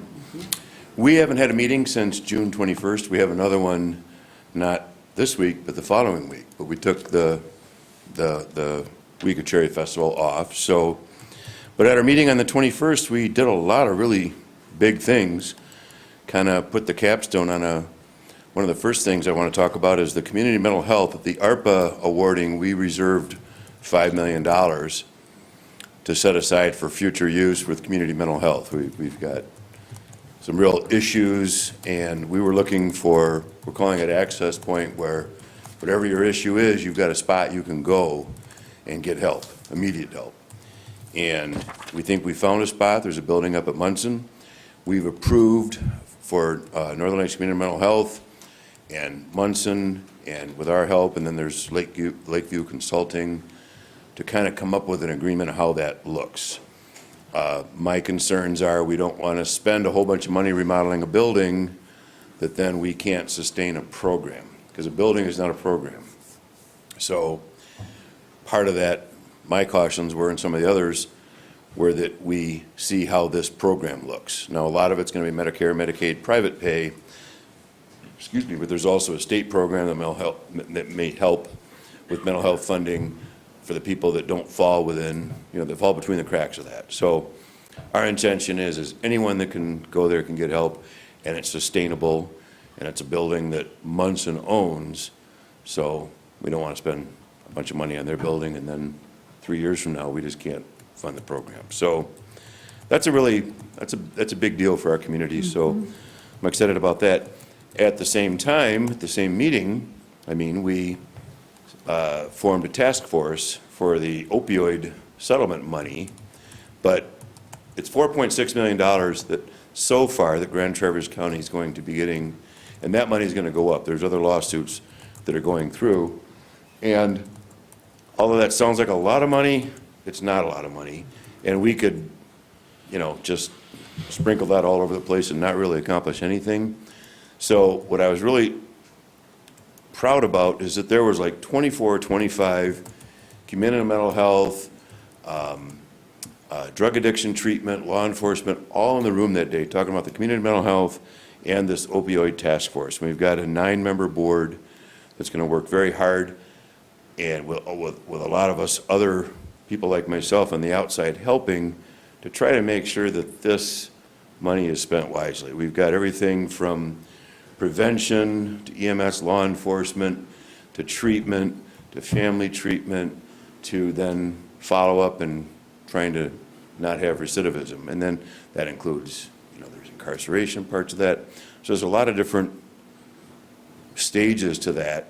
We're going to try to figure out what's the best way to do that. And I don't think anybody has that answer yet, but all I know is that I'm not in that profession, but a lot of smart people who are in that profession are at the table. So that's what I feel good about, is some people that are there that know what we're talking about. The other thing that we did at that meeting is some of the first round of the ARPA awards, where we actually, first we said, okay, yeah, we agree you should have this amount of money. We're starting to now, I guess, like write the check, so to speak. And it's been a process figuring out, at the county, we're used to spending money, but giving out money is a whole new process. So getting through that, but Mount Holiday was one of the first ones at this meeting. They got $604,700, and that's been through the next step. And Supervisor Friend has been helpful in working with Mount Holiday in that process to get kind of some things done with that. NAMI got, which is National Alliance for Mental, it's for National Alliance for, I'm sorry, I bungled that, but they got $512,000. Michael's Place got $325,000, and Generations Ahead got $700,000. So we have already started that process. It's been a while getting there. East Bay Township and Acme Township have a joint, very large one coming, which is a small part of a quite big project. So we've kind of got the process in place. We know you guys will be able to understand that you work in this world all the time. Some of the nonprofits aren't used to working in these kind of processes, so, but they've been good. So the last thing I want to do is award money and have to claw it back because they didn't do the process right, or have somebody trying to get the money and we have to say, no, you didn't do it right. So it's been a lot of work for administration, so I want to give accolades to them for the work they've been doing. And the last thing I want to talk about, and Brad is maybe going to talk about it, so I don't want to take away his thunder, but we have all spent way more time on dead deer on the side of the road than I think any of us thought we would. But there have been some great jokes made. I have heard them at various meetings. Great jokes. Honestly. I might not want to look in his trunk, he might have stuff he picked up on the way. But I'm just going to use that as a teaser, because I know somebody else is coming up behind me. I'll let him make this great announcement, of which I'm sure he is way more excited about than any of the rest of us are. But if there's no questions for me, I want to be kind of brief. Well, thank you so much. We really appreciate you being here. I did want to just mention to the board one particular thing with respect to that ARPA funding. What Daryl was mentioning, some of those smaller grants that they have that are more general in nature are going through their lost revenue funding. And so they don't have as many hoops to jump through. Because we're specifically a sewer project, which was one of the pools that they originally had for the ARPA funding. Because we're a municipality, we're going to not be lost revenue, and we will have hoops to jump through on that. So the good thing is, the accounting firm that they're using to help them go through the process is Manor Casterison, which we have a good relationship with and a good way to connect with. And already they've been a really helpful resource for us at the township, so I appreciate that so much. Well, one of the good things that for us at the county to push for different projects like your very large one was because I can confidently say that you guys know how to jump through those hoops. This office, your people, you understand that process and have every confidence that you guys understand those very complicated federal forms. Well, we'll figure it out, or we'll put up our hand and wave really hard. We have all the people in place to help you get through it, so. Thank you so much, and congratulations on that $5 million for mental health. That's awesome. And like I said at the meeting, we're never going to hit perfection, but we want to hit good. And so I'm really keeping my fingers crossed. So say prayers that is a good thing. I mean, we could also. I just don't want it to be something that 5 years from now we look back and say, "Ooh, I hope we can be proud of that." All of us as a community. So let's. It's a big need. It's a big need. So and go good task force, another really huge need that we. So. Okay, thank you very. Oh, 5 years from now, we're really happy. Thank you very much. Thanks for being here. Big announcement. And Brad, we have the Grand Traverse County Road Commission here too for an update. Thank you, Brad, for being here. No problem. Well, yes, the biggest news, hopefully you saw the press release. Late last week, the Eagle folks finally realized that they were fighting a losing battle, and they came to us and gave us an exemption that was originally granted to us when DNR and Eagle were one establishment before they were split, and so we are now picking up dead deer off the side of the road again. It has taken a lot longer than we had hoped, but you know, the county board was very helpful for us too, because they were putting pressure on. And this really came to a head because people thought it was just us, but it was starting to be a big issue in southeast Michigan. So you got a lot more people down there that were really complaining, and most of the road commissions down there just stopped also. So it's been a long battle, but we are now collecting deer. We have some new requirements, but we can work through those pretty easily. And so let people know if they ever call you again, you know, have them call us. We'll get them taken care of. Normally it takes us, you know, no more than a day to collect them unless it's on a Friday late in the day. So we'll get it picked up and we'll get them moved to somewhere where they can decay naturally. like we always did in the past. So with that, we are now working with Eagle. We've been talking to them in some large meetings at the state offices down in Lansing, and we're working on them with brine because there are still some concerns that they have with the salt usage to brine roads. And so we had some discussions. Our road commission was selected by the whole County Road Association to be one of the presenters for it because we've collected a lot more data than any other small county. So we were down and we had a long discussion, and what it came down to, we found out the people that were writing the new regulations thought we were walking out behind a truck with a fire hose and spraying down the road with salt.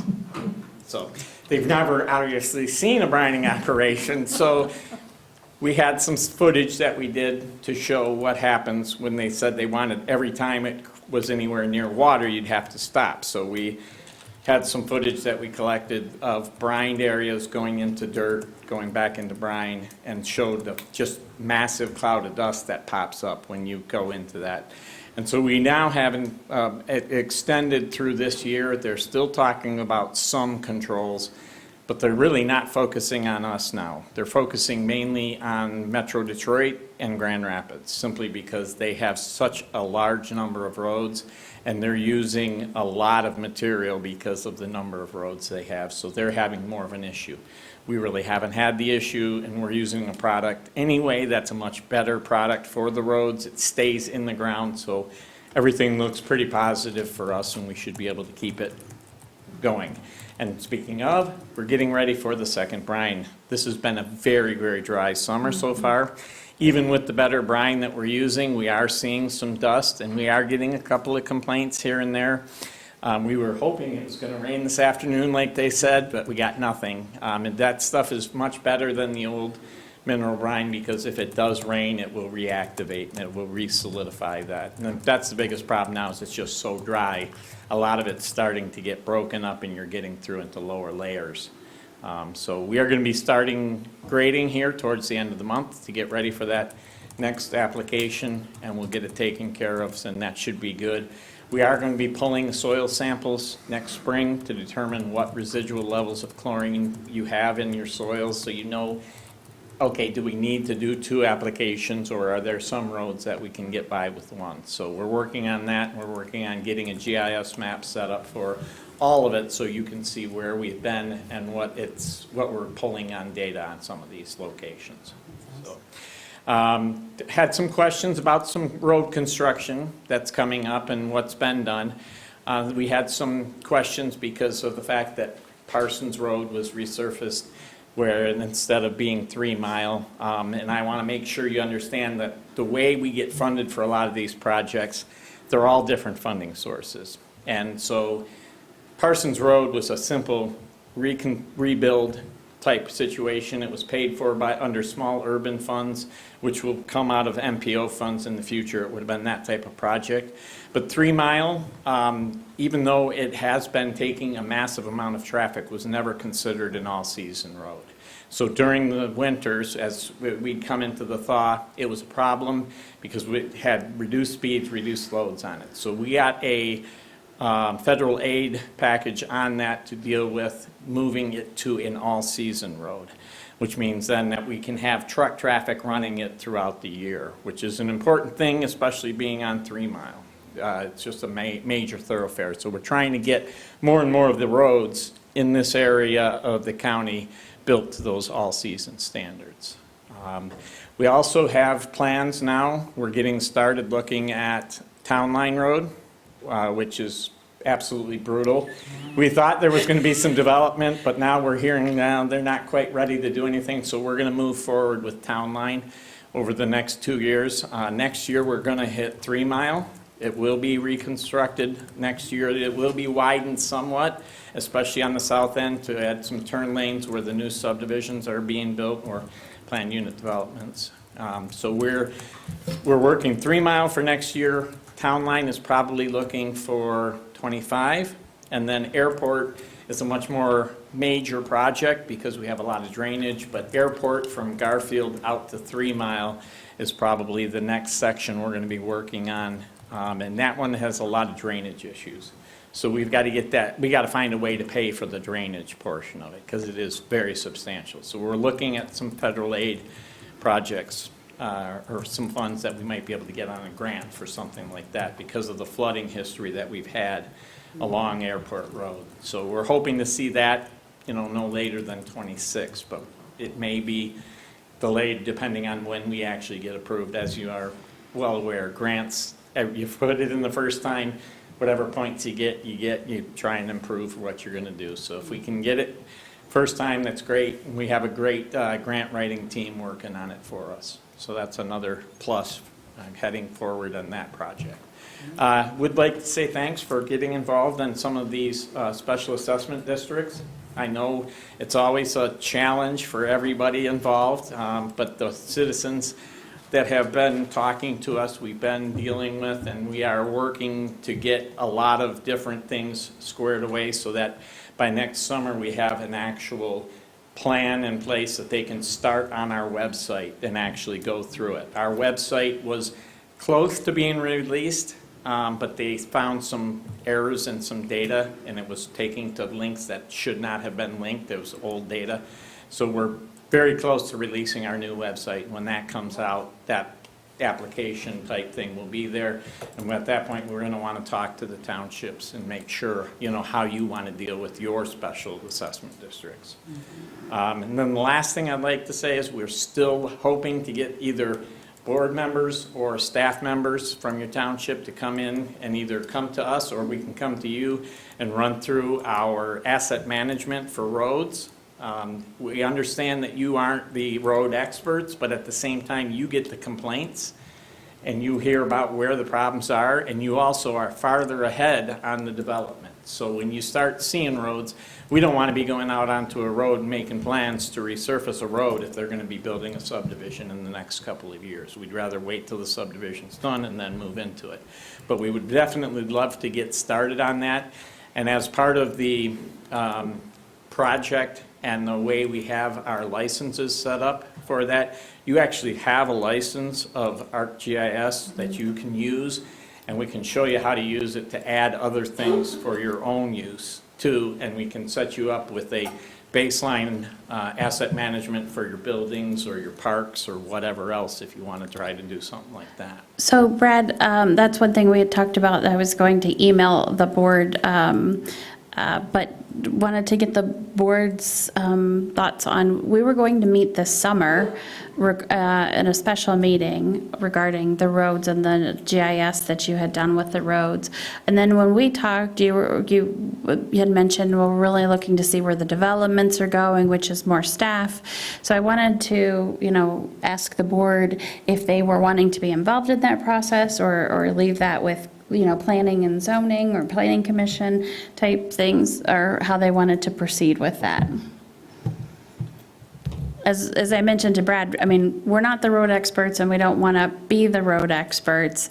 But again, he makes a really valid point that we know where a lot of the developers are looking at. And as again, just like Town Line Road, we were able to talk about where developers were in their timing with that projects off of that road. And even if you don't get involved in the in-depth asset management portion as a board member, and you want to have that information, we can show you how to get onto it so you can view it and see where that road ranks on our PCI or pavement condition index. So you'll know, okay, that's a 50 or that's a 48 or that's a 63 or whatever it is. And then based on that number, we've got a listing of the type of repairs that would be done to that type of road. Okay. So it's good information to have, and we can run through something like that in 45 minutes. Okay. If you want to start talking about asset management and start talking about how we deal with roads and what your policies want to be, and we can start fleshing out a full-fledged asset management plan for you. But that's probably like, a couple sessions of 2 hours at least. Yeah. To get all So that data. Go ahead, Sue. So, Brad, am I hearing correctly that you could present it here? Oh, yeah. Or Yeah. We would have As to long go as you to- guys have a high-speed internet connection, I can do it anywhere. So my thought process, Beth, is why don't we offer it for staff and notice that it may have a forum if elected officials want to attend? Yeah, we can absolutely do that. I was going to suggest something similar in that, why don't we could have staff work with the county, and then as that is incorporated into their plans, then we could have a 45-minute presentation where we go through that, where you're able to learn how to use that system if you would like. And this room is large enough to accommodate that. We've got Sure. the screen and the ability, as long as you've got the capability. Yeah, and we have no issue with that, because like I said, this is designed, it's designed to be mobile friendly. Okay. So our guys out in the field are using the same system on their tablets. When we hand them a tablet, and that's how they do all their work orders, that's how our inspectors go out and log where they've been. So that's the type of thing we are definitely set up for. We put some money into our system so that it can handle it, and we now have a fiber optic line coming in and out. So we got more than enough bandwidth to handle anything that's coming. Okay. So go ahead, Glenn. Go ahead and finish. I just had a question on the road. Oh, I was just going to say, if you guys are fine with either one of those or approach similar to that, then that's how we'll proceed, unless you have something in particular. So you're suggesting having the training during the day? We could have it even, 4:30 or something like that. Our staff is we're all flexible. Okay. I mean, we shift our days later, earlier, depending on board meetings. It's not an issue for us to be here in the afternoon and take it as long as you want to go. I mean, We could do that. I would imagine if we did something where we did it with staff and then just noticed it, that there might be board members there, we'd probably do that in late afternoon.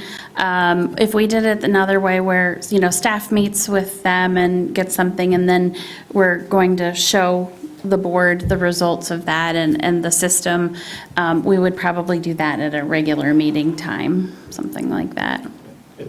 it's going to be 45 minutes at Yeah, least. I mean, 'cause yeah. there's going to be questions, Yeah. especially if people aren't familiar with using certain ArcGIS Mm-hmm. applications. There's certain ways to get the data you want to see and have it, because it depends on how you organize everything as to what you're going to see over the top of every other thing. Okay. Glenn, go ahead. Yeah, 3 Mile Road, airport to Hammond, is that already designed or are they working? We're still working on the design, because we do have some wetland issues out there that we're trying to get worked out right now. But I know from the new subdivision, is it Vanderlip? Vanderlip, yeah. So like just north of there, down, we're gonna have a continuous center turn lane. And we're working on widening the entire thing slightly at least, so that there is some additional room, but we don't have enough room for a turn lane down the whole way. And there's a long stretch where there's nothing that would need that turn lane at this point. But Okay. once we get the wetland issues figured out, that's a whole nother story. Well, my concern was that we got a fire station halfway up, and I know I've seen, and everybody else, including you, probably know more than, I've seen traffic going both ways. There's no way you're gonna get a fire truck through there, the road the way it is, the width. So I just hope they Yeah. look at that, so, because if we get emergency, we gotta get out of there, and when it's backed up both ways, there's not room for them to pull over. From what I've looked at, and we haven't finalized yet, but we're looking at widening it by about 8 feet. So that should then, at the narrowest, and then that should then give us, with that one small exception where it tips down to that like 8-foot portion, every other place, there should be more than enough room for someone to pull off in a truck to go right through there. Not an issue. I'm sure Metro's probably talked to you if Oh, they yeah, haven't. we're working with them Okay, too, so. I just, That's one of our first things, like when we are looking to widen things and deal with things, we want to make sure what other concerns are. And another additional note on that stretch of the road, you'll remember their engineering firm that they contract a lot to and design is OHM. OHM is also the engineer that are in agreement with TART and some other agencies are working, it's OHM that is doing the work for that 3-mile trail planning. And so most recently when we met, we talked about, letting OHM know and looking for those areas where we might look for potential crossings that might impact their engineering. And I know Claire was just having a recent meeting with 3-mile trail to bring that up to OHM so they can incorporate that and have some discussions internally. Yeah. Thank you. No problem. Any other questions for me? Town line, you said that is kind of on the table now tentatively for 2025? Yeah, 24 is 3 mile, and then 25 is the tentative. Right now, we don't see any issues with it, but depending on how long the state ends up being up on the Parkway and 31, there could be some delay that could push us potentially to the spring of, was that 26? But we expect them to finish on time, and we expect to be able to do it in the fall of next year, or of 25. Do you anticipate, based on your grading scale of that road, that it will last that long? Yes, because we are actually, in-house now, we just obtained some new equipment. So we obtained a roller, and we obtained a way to spread asphalt. So we have our own crews now going in and laying wedges down with internal forces. We just go out, get asphalt like any other asphalt contractor, and we're spreading it. So if we have anything that actually gets to the point of where it's deteriorating beyond the small stuff, we'll put 1.5 inches over the top of it. But just in a patch, right? Yeah, Like it's not going to be a big whole pothole. repair, Okay. but it's holding about steady by data over the last 3 years. Granted, yeah, one harsh winter, there was a lot of freeze thaws, it could blow up. But if that's the case, then we put a Band-Aid over the top of it until we can do a full reconstruction. What is a full reconstruction on that road? Is it all drainage as well? Yeah, there's a lot of drainage issues out there. In the whole base itself, there's a lot of areas out there that were built over a clay base or a mucky base. So there's a lot of problems out there. So you're talking about some undercutting and then crushing and shaping everything that's out there to get it rebuilt. So that's a very expensive section of road. I'm just asking without the expertise, but it seems to me that based on the condition that it's in, and probably, I don't know, how long is that asphalt that's out there now? It's got to be 30 years plus, right? No, it's not quite that old. I think the last time something was done out there was about 22 years ago, because it was just before we moved into the new building, which was 2000. But that's a pretty good bang for your buck, right? Oh, yeah, I mean, you it get is, 22 for years sure. out of that road. And it wasn't designed to handle the volume of traffic that now uses it to get to the airport. And that's part of the reason why it started deteriorating quickly. But it's kind of holding it, and we have plans to do some spot patching out there and some skim overlays to get it to last until we actually resurface. Yeah, I mean, that was going to be my suggestion is, what would it take to get out there and knock out a quick 2-inch layer of asphalt to get another 5 or 6 years, decent years out Yeah, of and it? the problem is, even to put 2 inches down there, you're talking about probably $400,000. So. Versus what the rebuild is, though. It's got to be quadruple that. Yeah, the rebuild's gonna be 1.2, 1.5, somewhere in that range, depending on how much undercutting. Yeah, I guess I'm just afraid, it's a shame, it's kind of an abomination, honestly, that is like kind of the gateway out of the Traverse City Airport into the Grand Traverse region, and this is the first experience maybe somebody that comes to the area gets to see. It would seem to me that there would be a priority to make it appear a little better. Maybe you can't rebuild all the drainage and. Kevin Klein thinks it's definitely a priority. Yeah. Yeah, and we are, like I say, we're gonna get it Band-Aided together, but just the sheer number of drainage issues and other issues in the base that we have out there. I mean, for realistically to put even a couple $100,000 into it, we would have to, on our asset management plan, be able to show that that would be cost-effective for asset management as reported to the state, and it would not qualify unless at that point, we're at pretty much a reconstruct. We can Band-Aid it together, and it may not look pretty, but it'll be riding better, and it will hold together until that. And when we come in, like I say, it'll be widened, there'll be, bike lane type accessories on both sides, so. Yeah, but with the risk that we already know it's at least 2 years out, potentially 3, depending on how things play I would out. say, I'm hoping to. I can't imagine the state's going to take that much longer than they said. They've been pretty timely on their last 4 big projects around here. So. Okay. And like I say, if there's something that blows up, we'll fix it. It's going to be something we can't let it completely fail. We need to keep it at least passable. So. Okay. All right, very good. Any other questions or comments? Keep them slowed down there, I'll tell you. Yeah. Well, that's the next thing, whenever you pave somebody's road, then the next thing is everyone's going too fast. We were just talking about that earlier, yeah. Well, very good. Thank you so much for visiting with us and being here tonight. No problem. Thank you. All right, have a good evening. Okay, next on our agenda, and I believe it's the last item, is Traverse Connect. We have Camille Hoisington, did I say that correctly? Yes. Oh, very good, with us from Traverse Connect. And you'll remember we started a contract with Traverse Connect in 2023. Go ahead. Thank you, and thanks to the Township Board Trustees for the opportunity to work with you all and to present our update to you all this evening. I'll try and keep it brief because I know we're last on the agenda. So I'm Camille Hoisington. I'm Director of Ecosystem Development with Traverse Connect.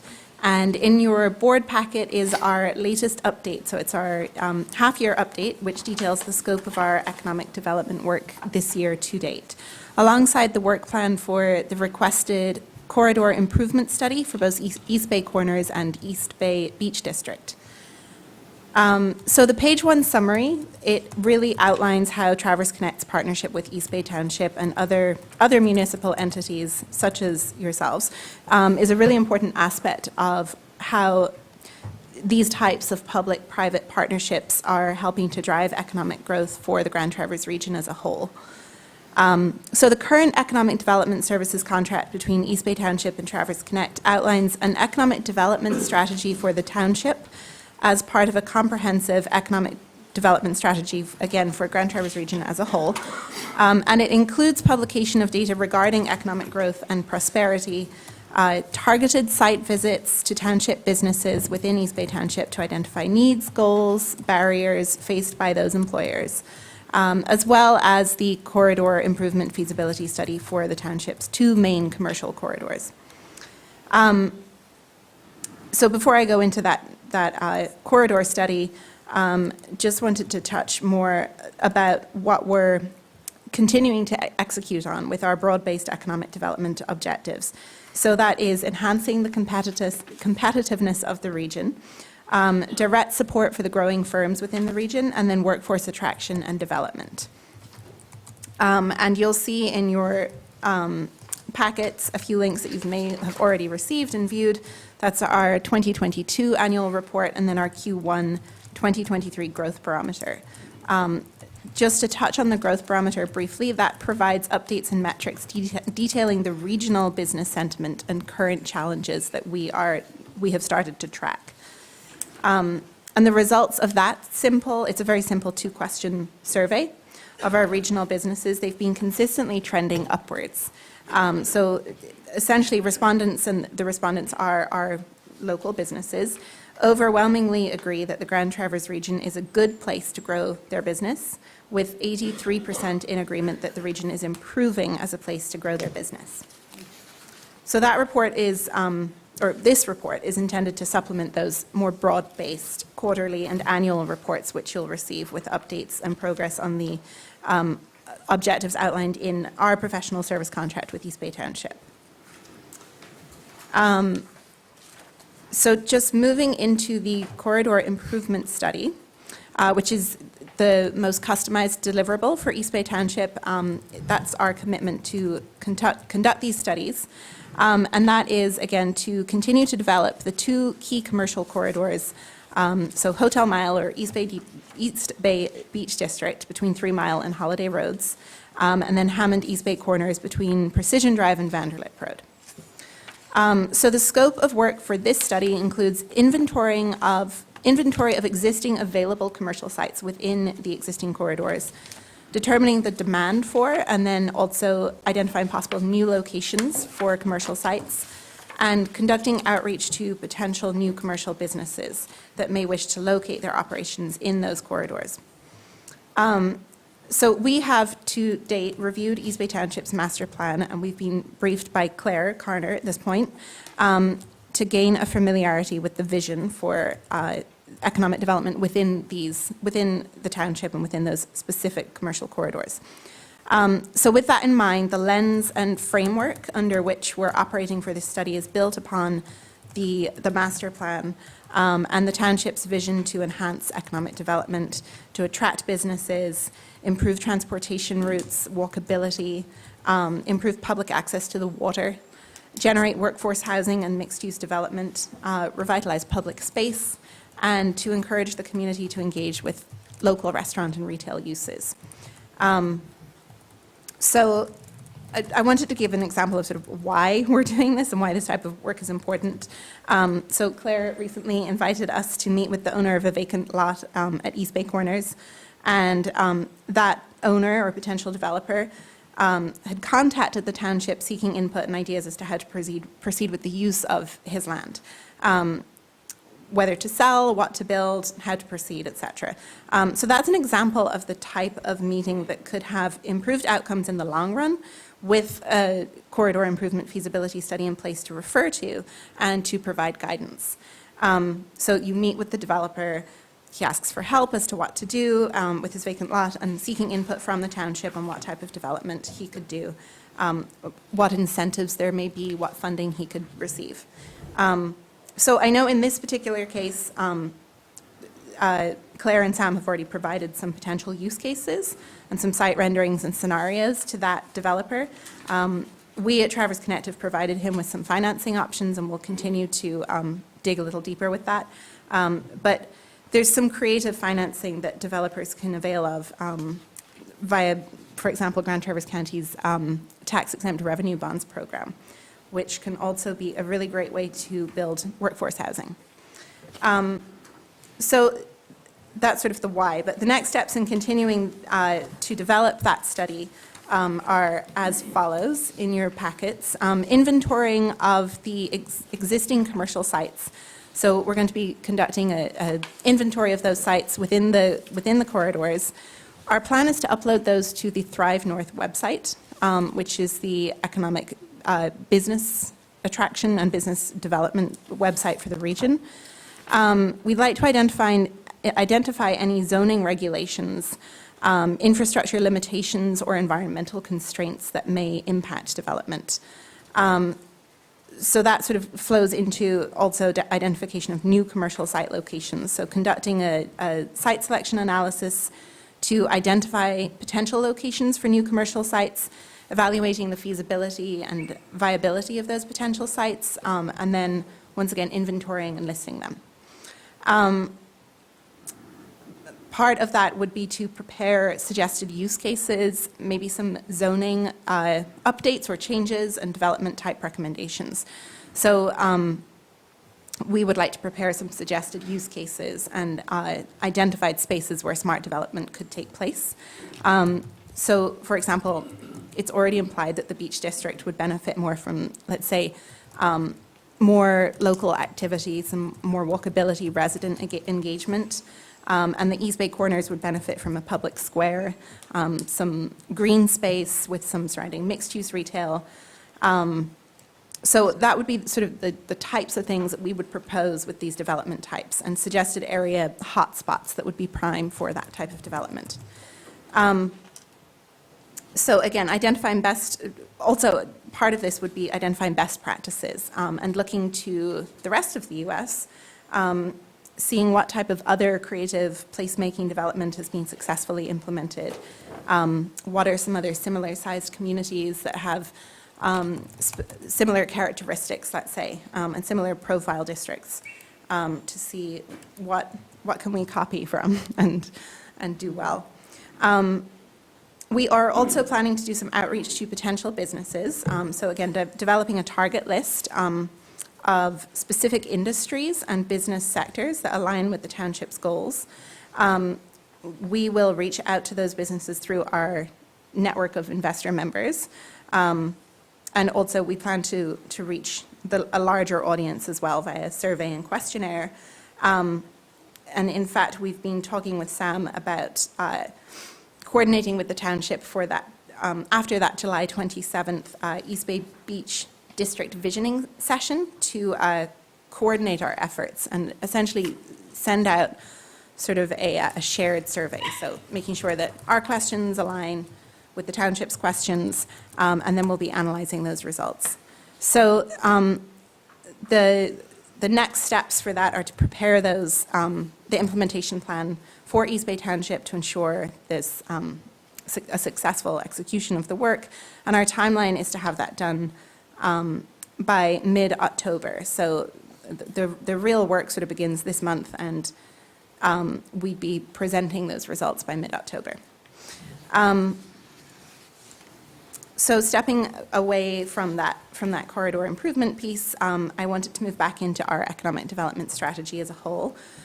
So at Traverse Connect, our approach to economic development revolves around sort of more forward-thinking, non-traditional approach to economic development. We call it entrepreneurial ecosystem development. And so the idea is, instead of focusing all our resources on, chasing factories, getting Amazon to move here, we value a sort of a healthy mix of attracting new business to the region while also supporting the existing companies that are here, encouraging the creation of new industries from the ground up and looking to our entrepreneurs, our small business owners, as well as our more corporate business owners.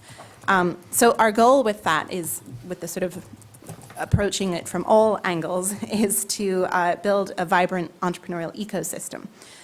Which, again, it means supporting corporate headquarters right down to Main Street coffee shop founders. So by focusing on those local business conditions, we hope to create this cluster a cluster of new firms and industries that will see a vibrant business environment here, which ultimately produces a fertile landscape in the long run for businesses to thrive. So with that sort of goal in mind of the entrepreneurial ecosystem development, we've identified some target businesses and industries for recruiting to the region, and promotion of those the features that are most attractive and decisive for these firms when they're site selecting. So we outline our unique value proposition and market the opportunities of our region, as well as the existing businesses that are here. Again, sort of promoting the already vibrant business community that we have here. So with that in mind, we've identified the following target markets or industry cluster focuses that we are putting our attention to, one of them being outdoor recreation. So the accessibility of outdoor recreation in northern Michigan obviously provides a long-term opportunity for us. It's a unique opportunity that we have to attract and develop some outdoor recreation firms. This is a big focus for the MEDC. There's a lot of tech and mobility sectors going on around outdoor recreation, and there's a big opportunity for us there. We've been doing a big amount of work around marine technology and what we call the blue economy. So that's sort of industry around freshwater industry, underwater drones, electric vehicles in the water, so electric boats, let's say. And so our region has this potential to be a center for marine technology, and internationally recognized as a center of excellence. So we've been really trying to build up some momentum with that, with our partners, with NMC, with Michigan Tech, with 20 Fathoms. You may have seen that we were recently awarded $15 million in the state budget to build the Freshwater Research and Innovation Center. And that would be at the existing Discovery Center and Pier. But the idea behind that, to sort of give it context, is the creation of that center it's long-term, it's in the long run, but it will create high-tech, high-paying jobs. And many of those employees will be from East Bay Township, will live in the area and work in the area. Similarly, in the same vein of high-tech or tech sectors, we see a big opportunity with life sciences and digital health. So we've partnered with 20 Fathoms and a few other leaders within Michigan State University and Munson Healthcare to see if we can promote the development of the Grand Traverse region as a location for rural health innovation. And then we also really like to highlight our manufacturing industry. It's obviously a huge important driver of our overall economic growth for this region.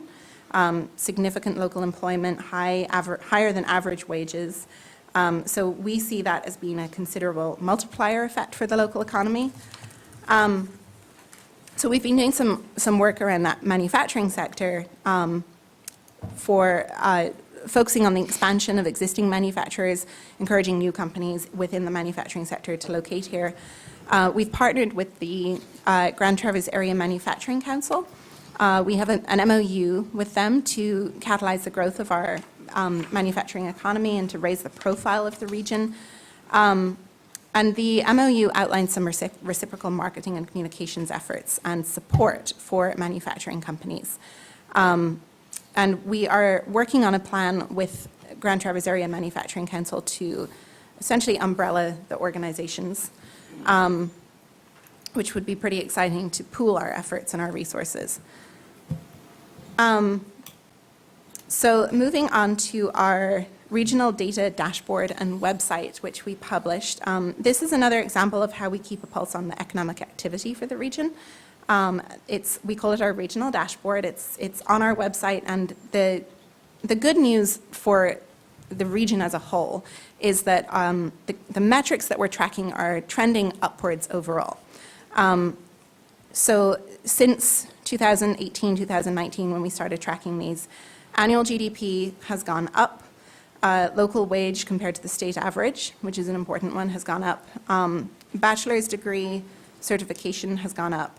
Growth of the prime working age population, which is, you can think of it as sort of 26 to 39, 49, that has gone up.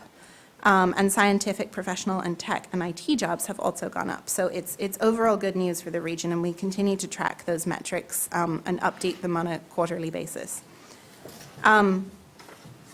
Another thing that we track and do sort of deliberate outreach around is the regional employer needs and goals, as well as barriers that they're facing. And by tracking those and keeping our finger on the pulse of those, we can provide tailored business services for the employers and for the businesses. So just going back to another contract deliverable, which is to meet with East Bay Township businesses directly. We conduct regular outreach visits to both our members of Traverse Connect and non-members as well. We tend to do those in partnership with Networks Northwest or Michigan Works, as well as the Michigan Economic Development Corporation. So those, we call them retention visits. They serve to speak with the businesses directly, address any challenges they may face, try to provide some customized solutions, and really assist by providing those resources and guidance to them. So to date in East Bay Township, those site visits have included electro-optics technology, OptiTemp, Windermuller, Great Lakes International Trading, Center Ice, Timber Ridge RV Park, Peterson McGregor, and Pirates Cove.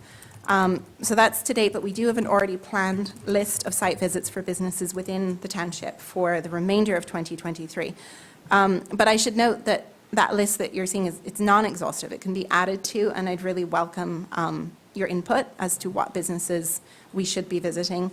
You can see that it already spans a broad range of industries and business sizes, but we'd like to know what, are there industries we're missing? Are there size of businesses that we're not thinking about? So that would be some great feedback to get. But the next step with that, and once we've sort of got to a point that we can start analyzing that data, is to pull from our conversations what threads are common, what trends and patterns are we noticing, and then also presenting that information and coming up with some suggested solutions to some common barriers. Another item that I'd like to highlight is that we recently completed the Grand Traverse Region Employer Benefits Survey. And that was to understand the benefits offered by employers, the preferences of employees, and the emerging trends in the region. It was really interesting. You can view it on our website, but The idea is that we would like to do this report probably annually, and it aims to assist employers in making informed decisions. It sort of sets the bar for employers amongst one another and provides some transparency for the regional employers. And it can support employees in evaluating their overall compensation and benefits packages. So it'll serve as a benchmarking tool, essentially.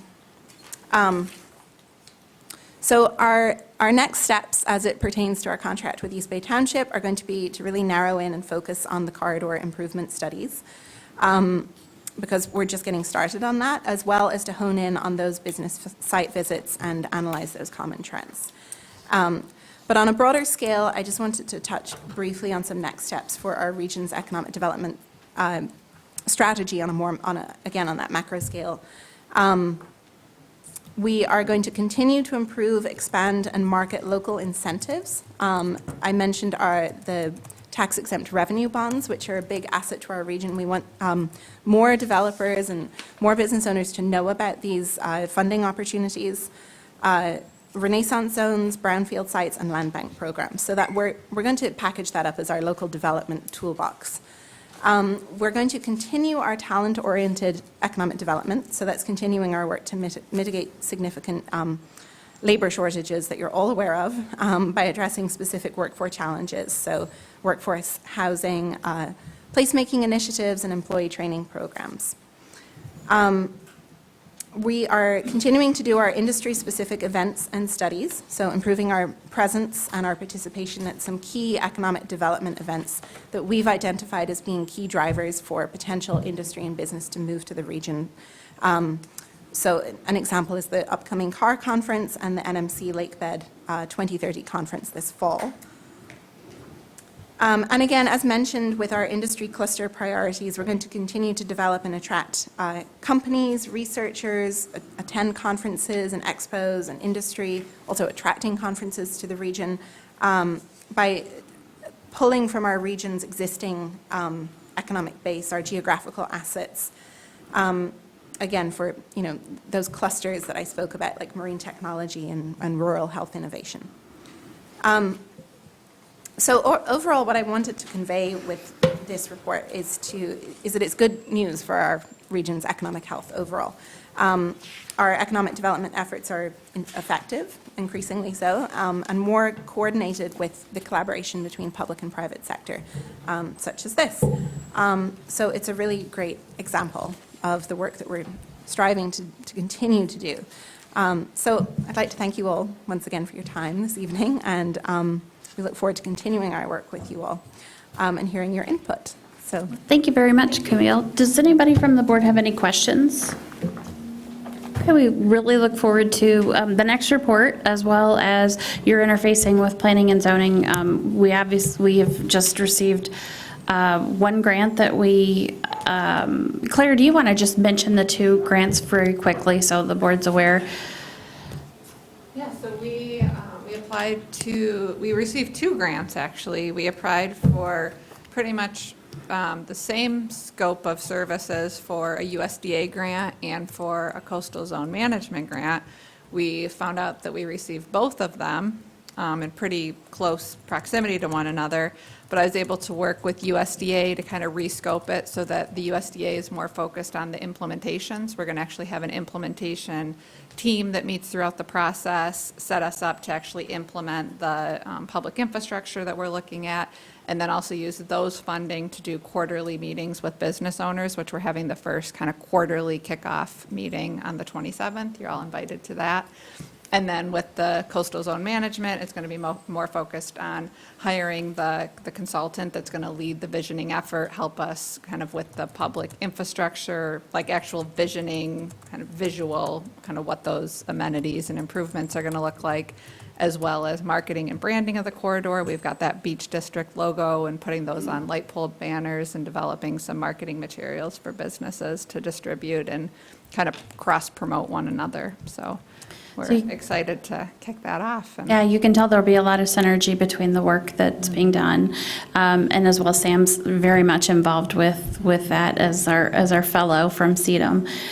The other thing I did want to mention from a perspective of the boards, the coastal zone management grant that we have, the board already approved that and the funding that went into that. So we will bring back the agreement when we get it. We've already provided them the information to get the agreement to us, but it does take some time. It's through the feds, so that'll take a little bit. The USDA grant was something that was brought to us, and like we had to, make application within 48 hours or something ridiculous like that. It was quite fast turnaround. Well, we had applied, I think, the previous year. Right. Didn't receive it, but then we had 2 hours to basically, but it's no match required, so. So we went ahead and put that application in for that. So that one was, I think 90-some thousand with no match. And the other one had a match, but we had already seen that and approved that. So again, you'll be seeing that again with the agreement. So, okay, any questions? Yeah, it's a lot, it's all good stuff. It's a lot of good stuff. We're really happy to have Sam here to expand our capacity too, so that's huge. With that, we will move on to the second opportunity for public comment. Is there any public comment by any member of the public?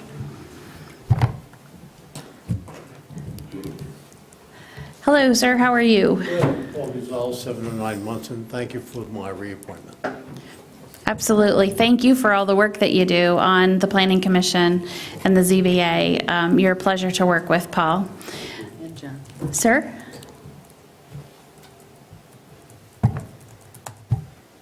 My name's Bill Gottland, and I'm a resident here at East Bay Township. Just a few thoughts I have on the short-term rental ordinance that was passed tonight. First, I would like to thank the board as a whole and individually, each of the trustees here that put so much time, energy, and thought into arriving at the ordinance that we have. I think it's a good place to be right now, considering all the things that the community is facing. Additionally, I would like to thank the board for the opportunity to provide a forum like this that allows concerned citizens like myself to come up and explain to you our thoughts and our concerns about issues that reside before this board. So once again, thanks to all of you. Thank you. Thank you. Thank you. And I just want to thank you as well for your service on the ZBA. Thank you. Reappointment, we've got you lined up for another few years. Both of you will need to come and see me and retake your oath when you've got the opportunity before your next meetings. Any other public comment? Okay, seeing none, our next meeting will be August 14th. We will be on the later side of August, so we did potentially schedule a tentative meeting on August 7th. We will see if that's necessary. It's based on what may or may not come before us from the Planning Commission. So we'll keep you up to date on that, though. And if there's no objections, then we stand adjourned. Everybody have a good evening.